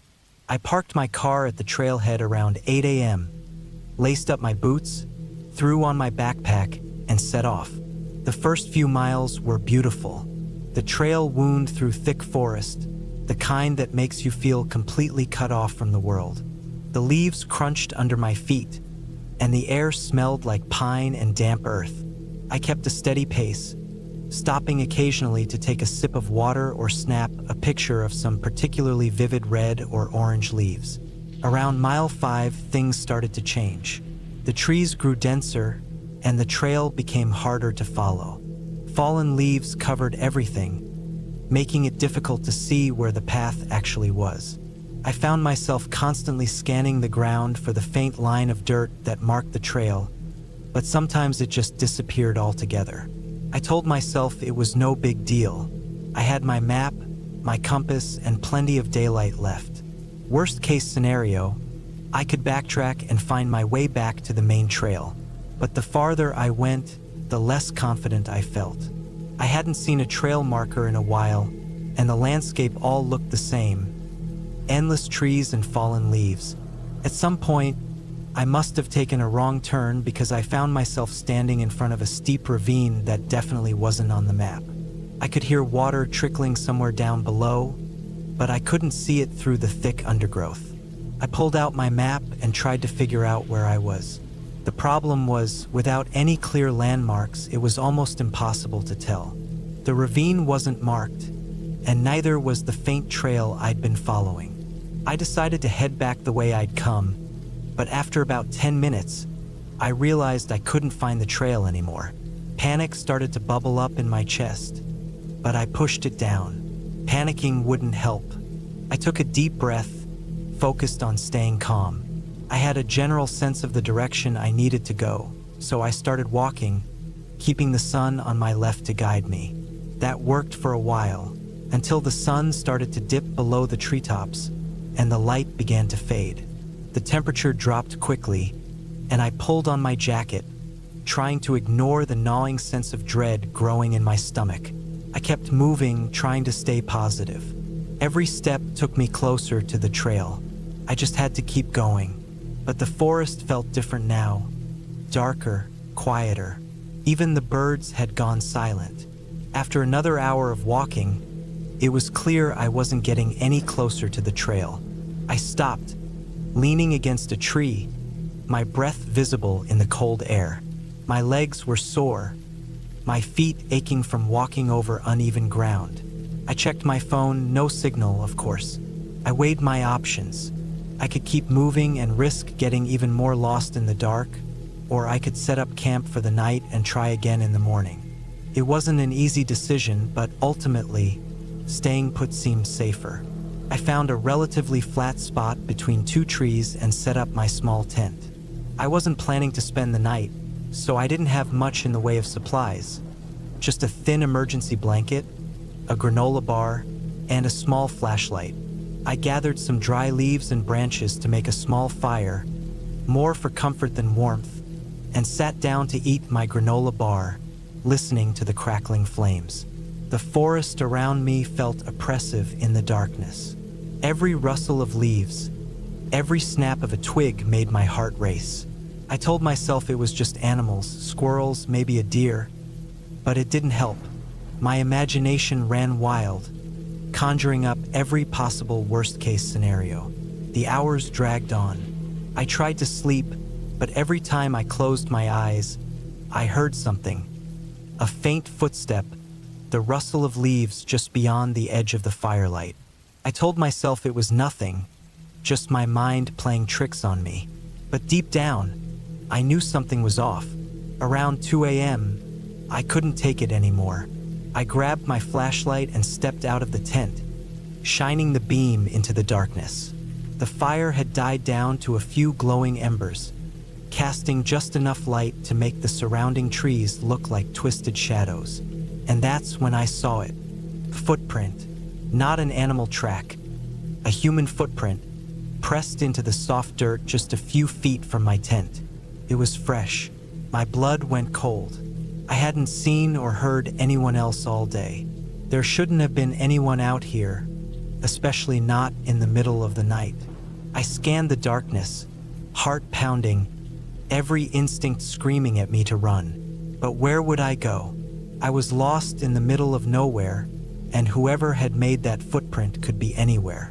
I backed slowly into the tent, zipped it up, and grabbed the small knife I kept in my backpack. I sat there for what felt like hours, clutching the knife, ears straining for any sound. Nothing. Eventually, exhaustion took over, and I must have fallen asleep because the next thing I knew, it was morning.